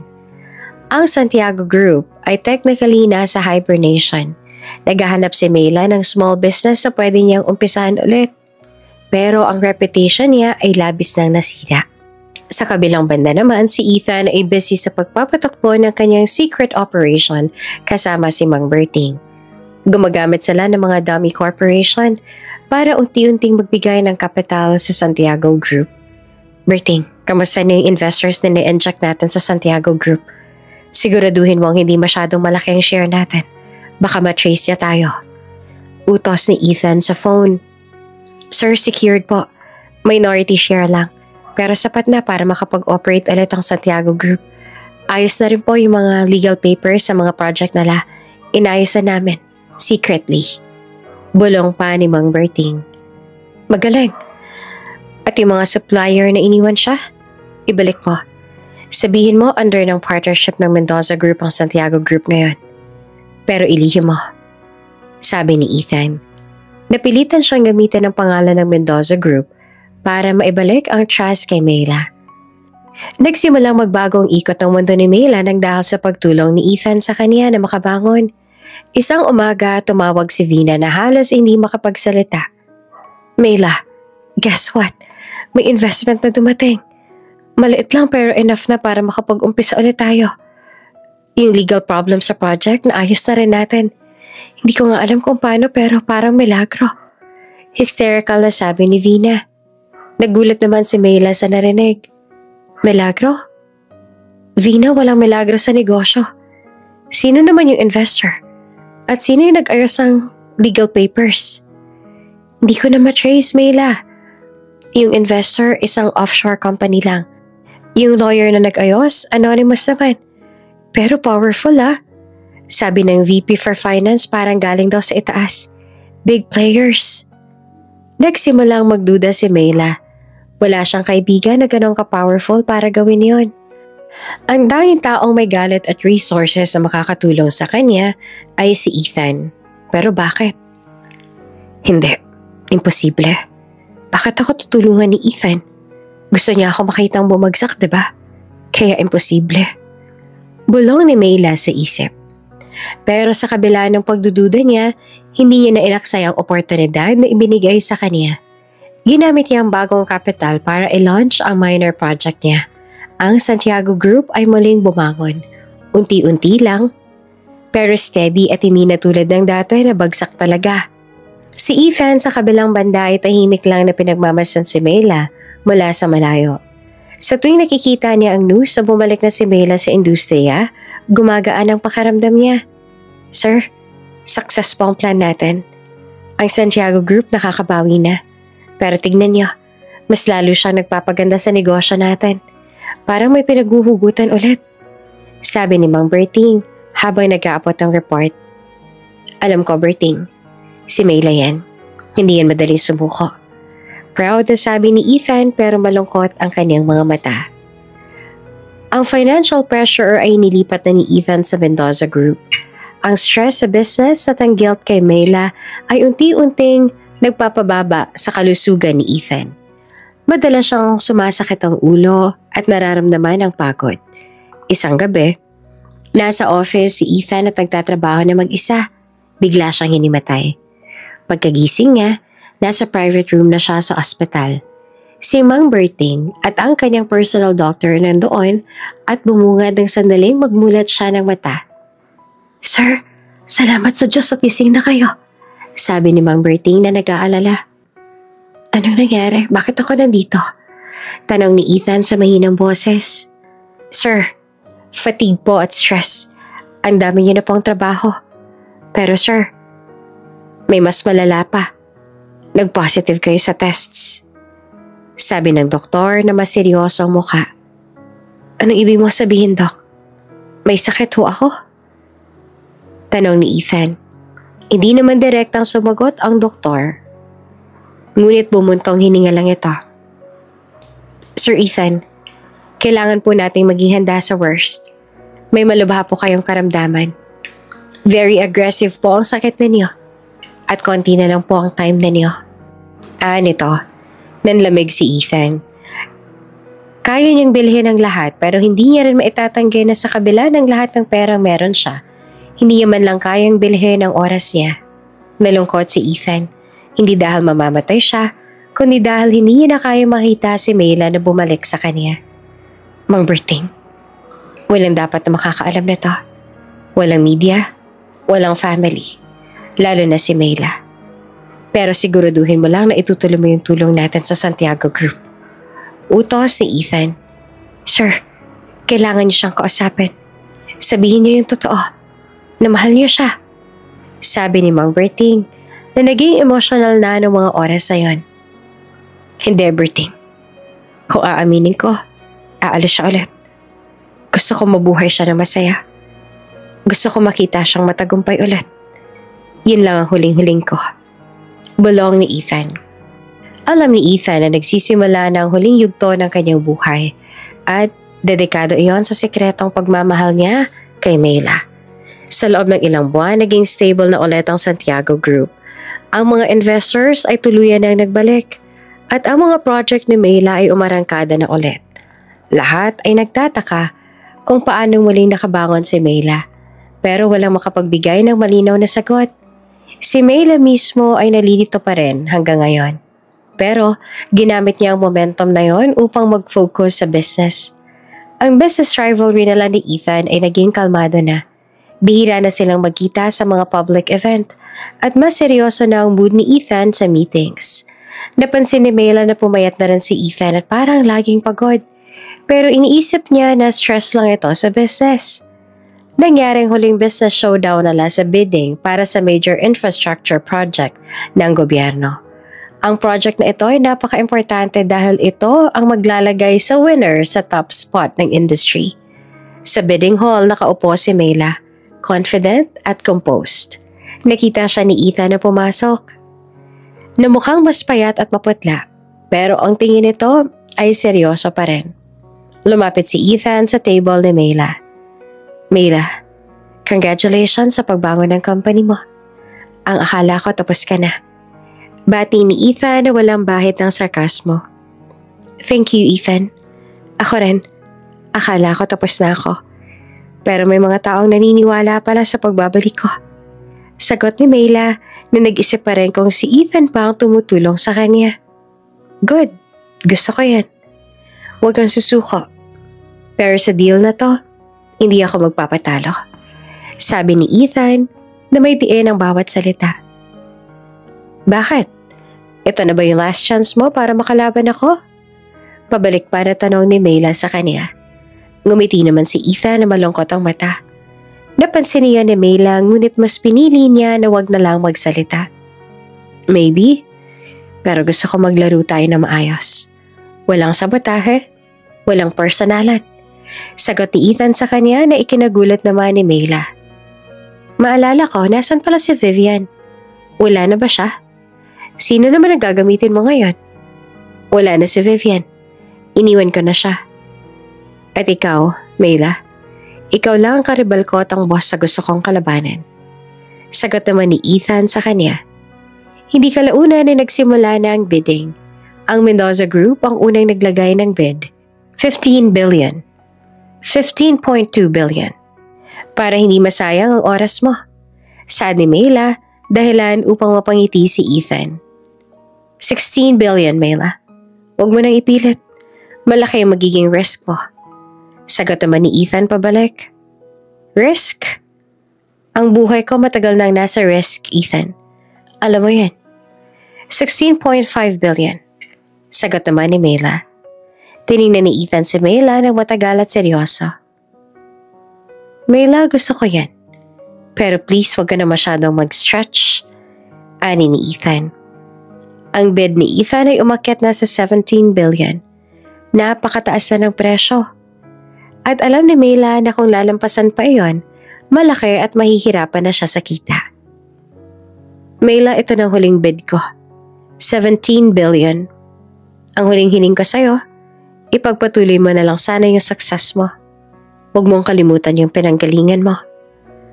Bulong ni Ethan na parang nagpapaalam. Nag-isip si Mela. Hindi na siya nagpadala sa pride. Ito na yung pagkakataon niya para ipakita na hindi na siya nagpapadaig sa emosyon, di tulad noon. Sige, Ethan. Congratulations. Hindi ko napapatulan yung investment na yan. Sa'yo na yung project na yan. Sabi ni Mela na medyo kalmado. Nagulat ang lahat, pati si Ethan. Wala kang counterbid? Are you sure? Pati ba sa dulo nagmamatigas ka? Hindi ako nagmamatigas, Ethan. Nagiging matalino lang ako. Hindi ko ipagsasapalaran ng company ko para lang dyan. Ang gusto ko, maging matalino. So good luck sa project mo. Sabi ni Mela bago tumayo. Naglakad siya palayo pero may kakaiba siyang naramdaman. Ang aura ni Ethan ay malungkot at malambot. Nang makalabas na si Mela ay sumigaw si Ethan. Berting, cancel all the meetings. Gusto kong tumawag sa ospital. Doon naramdaman ni Mela na may mali. Nang makalabas ay saka siya tumawag kay Vina. Vina, ipacheck mo nga si Ethan Mendoza. Pumayat siya. Mukha siyang may sakit. Gamitin mo yung contact natin sa private hospital para makuha mo lahat ng impormasyon tungkol sa kanya. Hindi nagtagal, dumating ang balita kay Mela. Mela, confirmed. Si Ethan Mendoza nakakonfine sa ospital. Secret lang daw, walang gustong may makaalam. Malubha daw yung sakit niya. Hysterical na sabi ni Vina sa phone. Biglang nalamig si Mayla sa narinig. Lahat ng galit niya para kay Ethan ay agad na naglaho. Iyon pala yung huli nilang pagtatalo sa negosyo. Bakit hindi niya nahalata sa itsura ni Ethan na may problema ito? Doc, please sabihin mo nga sa akin yung totoo. Pakiusap ni Mayla sa doktor ni Ethan. Miss Santiago, I'm sorry. Very aggressive ang cancer ni Mr. Mendoza. Hindi na po siya magtatagal. Bulong ng doktor. Napaiyak si Mayla sa sinabi ng doktor. Ang taong pinagplanuhan niya ng paghihigante ay mawawala na lang ng ganon-ganon. Humingi si Mayla ng permit para makapasok sa room ni Ethan. Nakita niya si Ethan na nakahiga sa hospital bed. Mahina, putlang-putla. Nang makita niya ito sa ganoong kondisyon ay agad siyang nakaramdam ng lungkot at panlulumo. Ethan, bulong ni Mayla bago lumapit sa kanya. Nagulat pa si Ethan nang makita si Mayla sa kwarto niya. Mayla, bakit ka andito? Paano mong nalamang andito ako? Hindi na importante yon, Ethan. Bakit hindi mo sinabi sa akin yung tungkol dito? Bakit mo nilihim yung tungkol sa sakit mo? Umiiyak na tanong ni Mayla. Ayoko lang na maawa ka sa akin. Gusto ko nakita mo ako lumaban. Sagot ni Ethan bago hinawakan ng kamay ni Mayla. Maski kailan ka talaga. Mahal kita, Ethan. Kahit nagalit ako, hindi naman nawala yung pagmamahal ko sa'yo. Saan ni Mayla habang umiiyak. Mayla, thank you. Alam mo, ikaw lang yung babaeng minahal ko ng totoo. I'm sorry sa lahat ng sakit na dinala ko sa'yo. Sabi ni Ethan bago pumatak ang luha niya. Patawarin mo ako sa lahat ng mga salitang binitawan ko sa'yo noon. Hinalikan ni Mayla si Ethan na ginantihan naman ito. Doon nila pinatunayan sa isa't isa na maski kailan na hindi man lang nawala ang pagmamahal nila sa isa't isa. Naging araw-araw na bisita si Mayla sa private room ni Ethan sa ospital. Wala na siyang pakialam sa business niya. Ang focus niya ngayon ay ang lalaking minahal at kinagalitan niya. Ang business rivalry nila ay agad nang natapos at agad na pinalitan ng pag-aalaga at pagsisisi sa isa't isa. Isang hapon, habang hawak na Mayla ang kamay ni Ethan ay nagtanong siya. Kalmado pero may kirot. Ethan, may gusto lang sana akong itanong sa'yo. Please, maging honest ka. Sabi ni Mayla. Ano yon, Mayla? Kahit ano. Sasabihin ko sa'yo. Sagot naman ni Ethan sa mahinang boses. Ikaw ba yung tumulong sa akin para muling bumangon yung Santiago Group? Yung anonymous investor at ang lawyer na nag-ayos ng papers ko. Ikaw bang may gawa noon? Diretsahan na tanong ni Mayla. Hindi naman nakatingin si Ethan sa kanya. Sa halip na sumagot ay pumuntong hininga lang ito. Sino naman nagsabi sa'yo? Tanong ni Ethan. Wala. Pero ikaw lang may resources at kaya mag-imbestiga sa lahat ng galaw ko. Ikaw nga ba, Ethan? Pilit na tinanong ni Mayla kahit na nararamdaman na ang sagot. Oo, Mayla. Ako nga. Hindi ko kayang tingnan na lugmo ka dahil sa business war na ginawa ko. At lalo na dahil sa insulto na ginawa ni Vivian. Hindi ko gustong sarain ka. Gusto ko manalo ka para patas. Tumulo ang luha ni Mayla sa pag-amin ni Ethan. Bakit hindi mo sinabi? Bakit ginawa mo yun ng patago? Kasi alam kong hindi mo tatanggapin yung tulong ko. Ayoko lang na maawa ka. Gusto ko, galing sa sarili mong lakas yung tagumpay na meron ka. Huwag ka mag-alala, Mayla. Wala akong hinihinging kapalit. Paliwanag ni Ethan. Lalo lang umiyak si Mayla. Niyakap niya si Ethan. Mahigpit na mahigpit. Ang tao na nagpalaya sa kanya noon ay siya ring lihim na tumulong sa kanya. Sana sinabi mo. Sana binigyan mo ako ng chance sa mahalin ka ulit na walang galit. Bulong ni Mayla. Meron. Ito yon, Mayla. Wala nang galit. Puro pagmamahal na lang. Sagot ni Ethan bagong ngumiti kahit na nahihirapan na. Naging mas matindi ang pag-aalaga ni Mayla kay Ethan.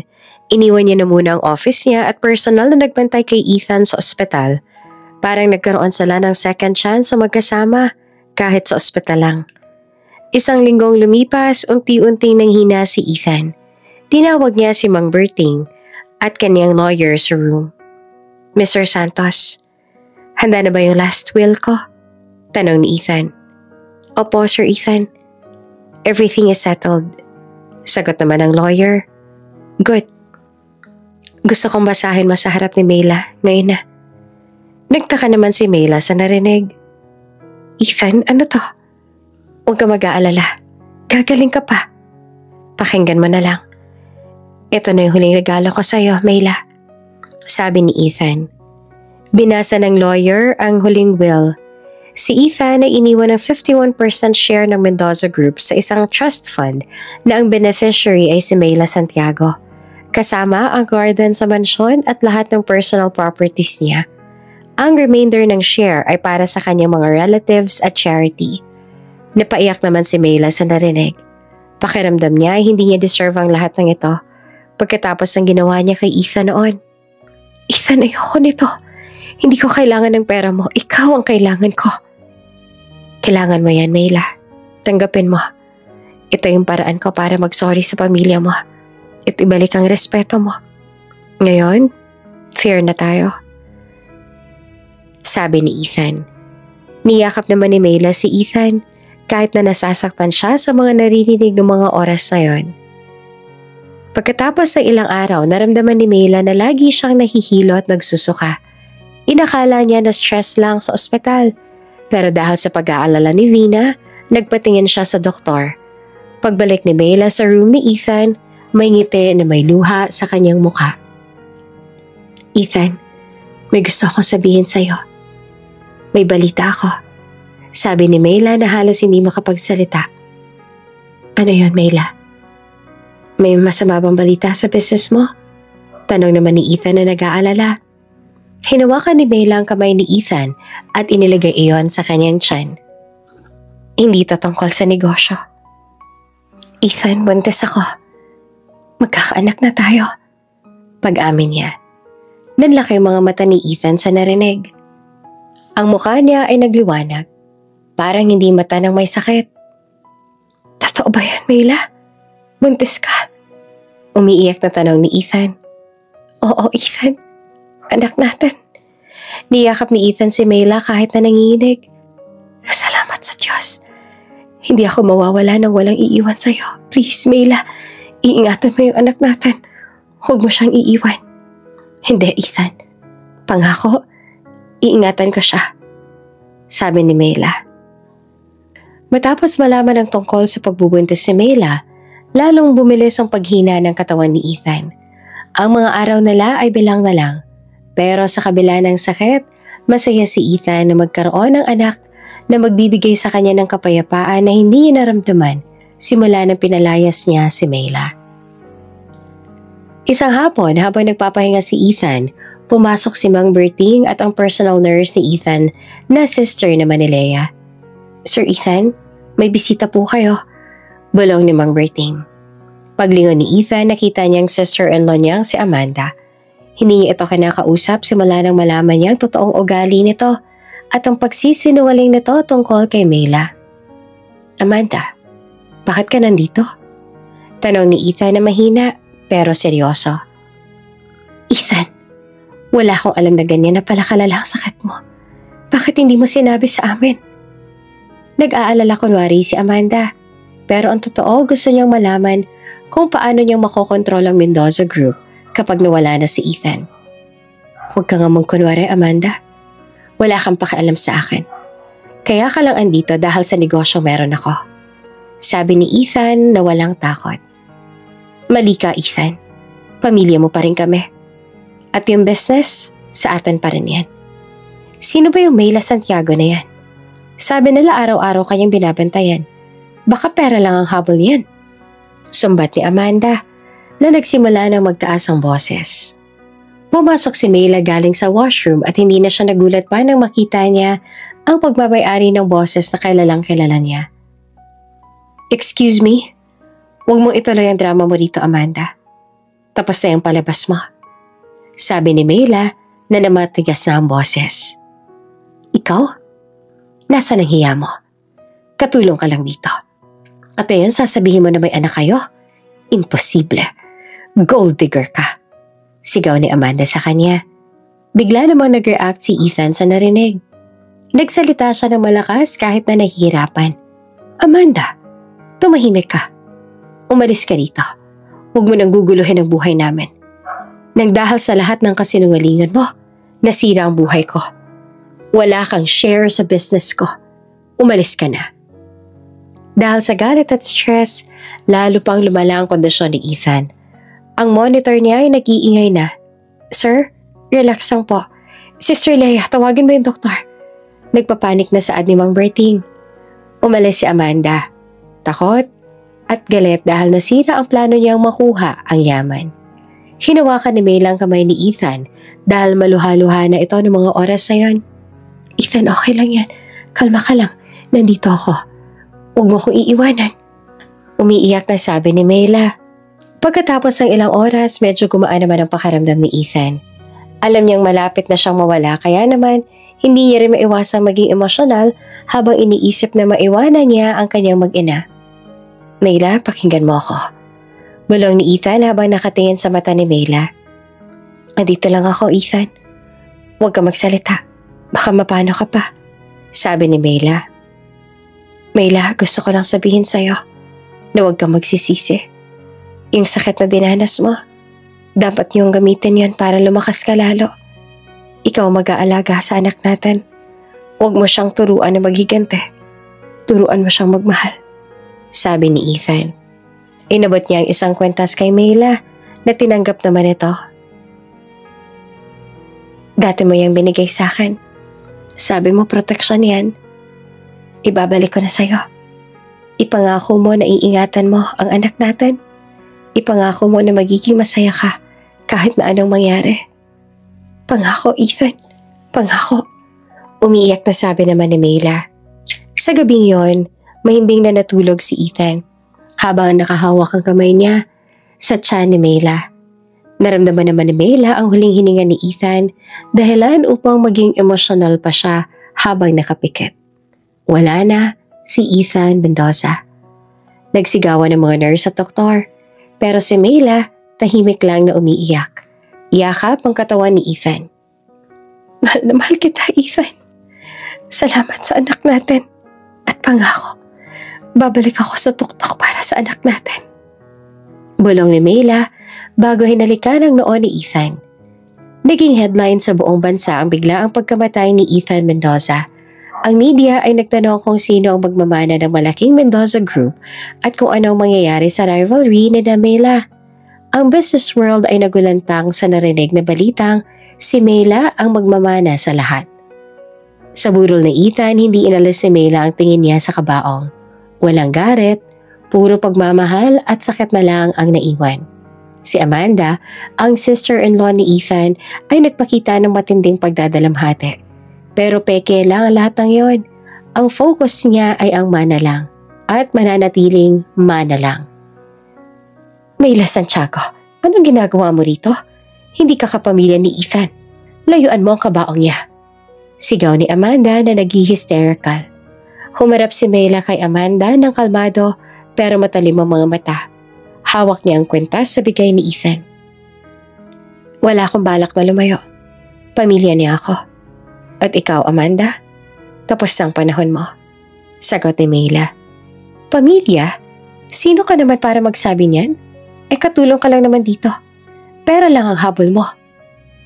Dito na nagsalita si Mang Berting at ang lawyer ni Ethan is si Mr. Santos. Excuse me, Ma'am Amanda. Mr. Mendoza left explicit instructions. Sabi ni Mr. Santos habang hawak ang mga legal documents. Instructions. Ang mana sa amin mapupunta yan. Kami ang pamilya niya. Sigaw ni Amanda. Mr. Mendoza's last will and testament states that 51% of Mendoza Group and all his personal assets, including this mansion and the surrounding properties, are bequeathed to Miss Mayla Santiago. Diretsahang sabi ni Mr. Santos. Nanlaki ang mga mata ni Amanda sa gulat. Ang media na nandoon ay nag-ingay at kinukanan pa ng video si Mayla. Hindi totoo yan. Peke yan. Binaya yan si Ethan. Sigaw ni Amanda bago tumakbo papunta kay Mayla. Pero bago pa man siya makalapit ay mabilis na hinarang ni Mang Berting si Amanda. Madam, may gusto po siyang sabihin. Bulong ni Mang Berting kay Mayla. Lumapit si Mayla sa microphone at humarap sa media. Ang kanyang boses ay kalmado, pero may kirot sa dibdib. Tama si Miss Amanda. Ako ang dating niyang katulong. Ang taong pinalaya sa net-insulto niya. Bumalik ako para magiganti sa kanya. At ginawa ko yan. Panimula ni Mayla. Ang media naman ay nabigla dahil sa mga salitang binitawan niya. Sa halip na tumigil ay muli nagsalita si Mayla. Pero ang pagiganti na yon, nagdala ulit sa amin sa relasyon na meron kami ngayon. Noon siniraan ako ng sister-in-law niya dahil sa inggit. Naniwala siya. Nagkamali siya. At ang pagkakamali na yon ay nagpayaman sa akin. Ako ang lumaban sa kanya sa business. Hinawakan ni Mayla ang kanyang tiyan. Ngayon, gusto kong ipagsigawan sa lahat ng nandito. Ang mana na ibinigay sa akin ni Ethan ay hindi lang basta pera. Ito yung pagmamahal at pagsisisi niya sa lahat ng ginawa niya. Buntis ako at may anak kami ni Ethan. Ang buong burol ay nanahimik. Si Amanda ay naglupasay na ngayon sa galit sa mga narinig. Maging ang media ay nagulat sa balitang narinig nila. Ang anak na to ay bunga ng pagmamahala namin at ang tunay na tagapagmana ng Mendoza Group. Sabi pa ni Mayla. Miss Santiago, may isa pa pong legal document na iniwan si Mr. Mendoza sa akin. Secret lang po dapat. Saad ni Mr. Santos. Dinala ni Mr. Santos si Mayla sa isang private room kung saan silang dalawa lang ang naroroon. Miss Santiago, ito po yung document na nagpapatunay na si Mr. Mendoza, yung lihim na tumulong sa inyo nung nalugi kayo. Nilista niya lahat ng financial transactions na ginawa niya para sa Santiago Group. Pumirma po siya na wala siyang hinihinging kapalit. Hindi na napigilan ni Mayla mapaluha. Bakit niya ginawa to? Umiiyak na tanong ni Mayla. Ang sabi niya, hindi ako makaka-move on kung bagsak siya dahil sa kagagawan ko. Gusto ko makita siyang manalo sa sarili niyang lakas. At ito yung paraan ko para mahalin siya. Kahit wala na ako. Sagot ni Mr. Santos. Ang buong yaman ni Ethan ay naiwan kay Mayla. At ang Santiago Group at Mendoza Group ay magiging mag-isa na. Ang mga sumunod na linggo ay punong-puno ng legal battles. Si Amanda na naniniwalang dinaya siya sa mana ay nag-file ng kasong estafa at forgery laban kay Mayla. Ang social media at news ay nag-focus sa trial na ito na mas sikat pa kesa sa mga celebrity gossip. Ngunit si Mayla, kalmado lang at matatag. Handang harapin ang laban. Hindi na siya ang dating katulong na natatakot sa kapangyarihan ng Mendoza family. Vina, gusto ko malaman ni Amanda na hindi na ako yung dating Mayla na kilala niya. Dapat makita niya na protektado ng batas yung karapatan ko at ang anak namin ni Ethan. Utos si Mayla. Ang kaniyang tiyan ay unti-unti nang lumalaki. Isang simbolo ng pagmamahala nila ni Ethan. Your Honor, dapat hindi manalo yung babaeng yan. Siya ang dahilan kung bakit namatay si Ethan. Gold digger yan. Pinilit niya si Ethan na permahan yung will. Nag-hysterical na saad ni Amanda. Tumayo naman si Mr. Santos, ang lawyer ni Ethan, na ngayon ay lawyer na rin ni Mayla. Your Honor, ang last will and testament ni Mr. Mendoza ay pinirmahan niya on his own free will at validated ng doctor at ng witnesses. Ngunit ang pinakamalaking ebidensya ay ang pagbubunyag sa nakaraan ni Amanda. Mr. Santos, ipatawag mo si Mang Berting, sabi ni Mayla. Pumasok si Mang Berting sa courtroom. Seryoso ang mukha. Mr. Berting, pamilyar po ba kayo sa sister-in-law ni Mr. Mendoza na si Miss Amanda? Tanong ni Mr. Santos. Opo, matagal na po ako nagtatrabaho sa pamilya nila. Sagot ni Mang Berting. Alam niyo po ba ang totoong dahilan kung bakit umalis si Miss Santiago sa mansyon 7 taon na ang nakakaraan? Opo, Your Honor. Narinig ko po ang pag-uusap ni Miss Amanda at ang personal assistant niya. Inutusan po ni Miss Amanda si personal assistant niya na gumawa ng peking ebidensya para sirain ang reputasyon ni Miss Santiago kay Mr. Mendoza. Sinabi po niya na may ibang boyfriend si Miss Santiago at gold digger. Diretsahang sabi ni Mang Berting. Bigla namang nag-ingay ang courtroom. Nanlaki ang mga mata ni Amanda sa gulat. Lies!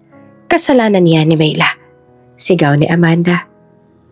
Your Honor, may isa po kaming ebidensya na nagpapatunay na sinira nga ni Miss Amanda ang business ni Mr. Mendoza. Saad naman ni Mayla. Ipinakita ni Mayla ang bank documents na iniwan ni Ethan. Ang mga transaksyon na pinagpapatunay na lihim na tinulungan ni Ethan si Mayla para muling bumangon ang Santiago Group. Mr. Mendoza was so sorry for the pain Miss Amanda caused, and he secretly funded the very rival she tried to destroy. Ito po ang katibayan ng pagmamahal at pagsisisi ni Mr. Mendoza. Paliwanag ni Mr. Santos. Tuluyan na nga nag-collapse si Amanda. Nabigo sa korte. Ang judge ay nagdesisyon pabor kay Mayla. Ang will ni Ethan ay valid at si Mayla ang opisyal na tagapagmana ng Mendoza Group. Paglabas si Mayla sa courtroom, sinalubong siya ng media. Miss Santiago, ano ang gagawin ninyo sa Mendoza Group? Tanong ng reporter. Tumingin naman si Mayla sa camera. Ang Mendoza Group at ang Santiago Group ay mag-merge. Hindi na business war ang gagawin ko. Ang pangalan ng bagong kumpanya ay Mendoza Santiago Legacy. Ito ang simbolo ng pagmamahala namin ni Ethan. Ang legacy ay hindi lang para sa pera. Ito ay para sa anak namin. Mrs. Santiago, sorry po. Mrs. Santiago na po kayo. Ano po bang mahalaga sa inyo ngayon?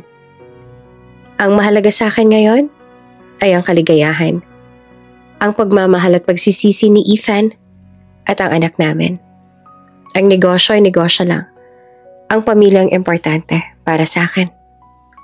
Sabi ni Mayla bago hinawakan ang tiyan niya.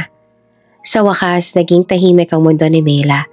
Ang legal battle ay tapos na at ang Mendoza Santiago Legacy ay opisyal nang itinatag.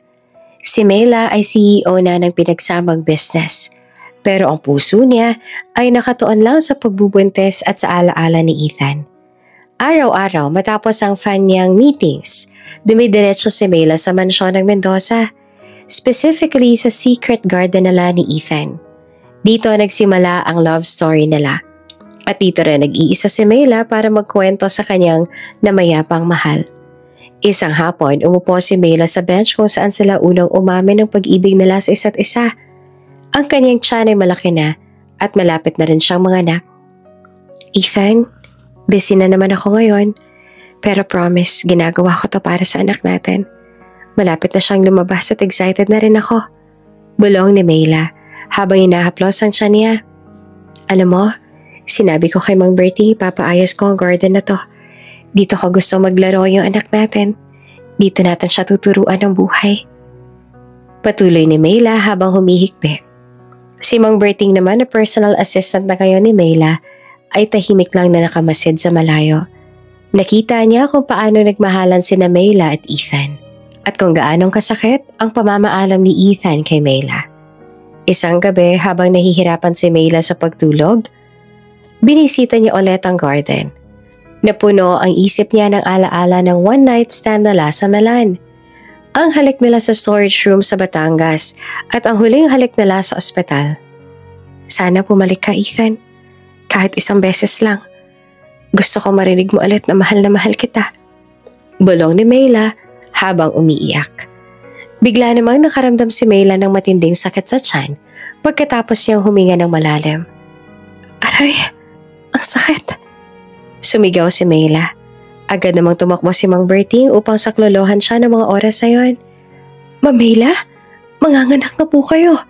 Sigaw nito.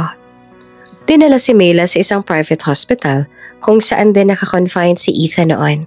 Sa delivery room, nahihirapan si Mayla pero wala si Ethan na hahawak sa kamay niya. Ethan, kaya ko to. Para sa anak natin. Sigaw ni Mela na umiiyak na rin sa sakit. Nasa labas si Mang Berting at nagdarasal. Sir Ethan, gabayan niyo po si Ma'am. Huwag niyo po siyang pababayaan. Saan naman ni Mang Berting? Pagkatapos ng matinding labor, narinig ni Mela ang iyak ng bata na nakapagpahinga sa kanya ng malalim. Congratulations, Miss Santiago. It's a boy. Malusog po siya, sabi ng doktor. Pagtingin ni Mela sa anak niya, nalaman niyang kamukhang-kamukha ito ni Ethan. Ang sakit ay napalitan ng matinding pagmamahal sa anak nilang dalawa ni Ethan. Anak ko, anak natin Ethan, kamukha mo. Umiiyak na sabi ni Mela habang yakap ang sanggol. Ang anak nila ay pinangalanan ni Mela na Ethan Jr. or EJ. Ang pagsilang ni EJ ay naging simbolo ng pagpapatuloy ng pagmamahalan ni Mela at Ethan. Wala nang labanan sa negosyo. Ang galit ay agad na napapalitan ng responsibilidad at pagmamahal.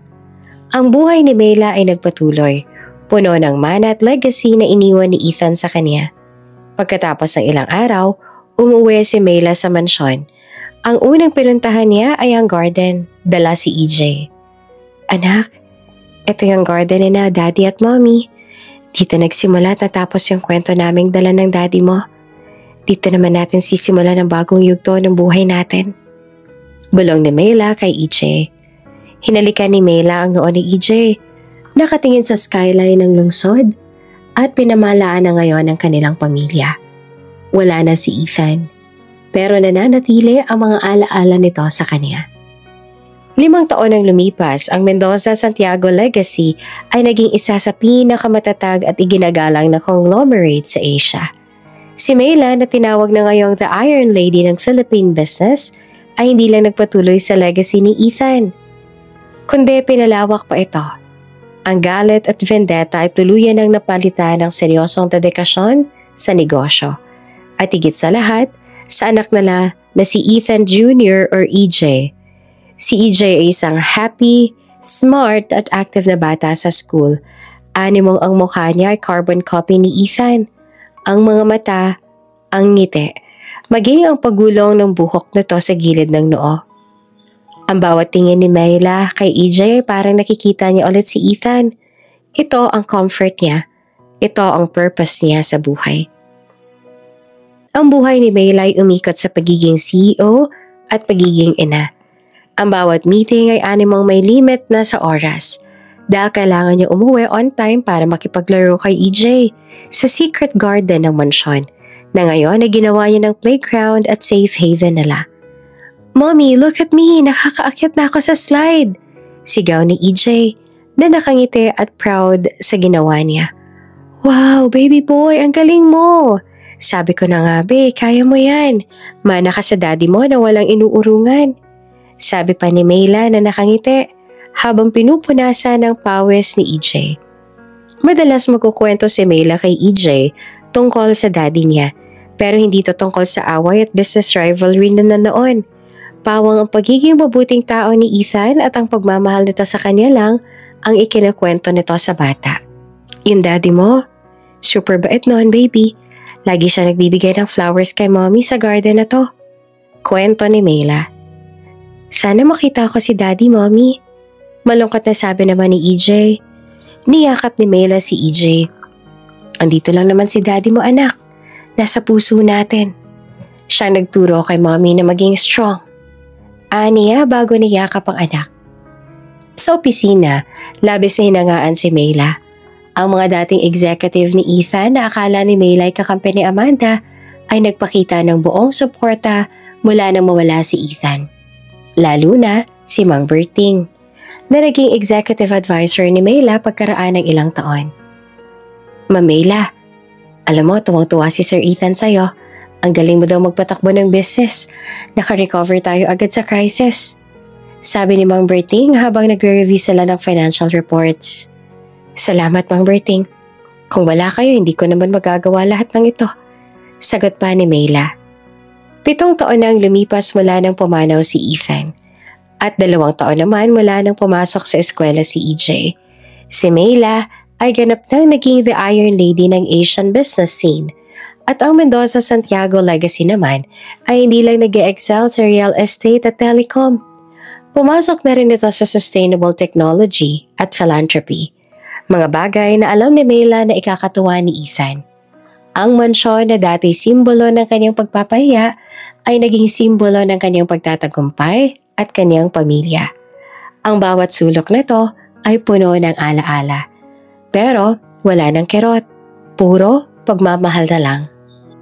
Hindi man tumagal ang pagsasama nilang dalawa, kahit papaano naman ay nagkaroon sila ng anak at naipagpatuloy niya ang lahat ng nasimula nila ni Ethan noon.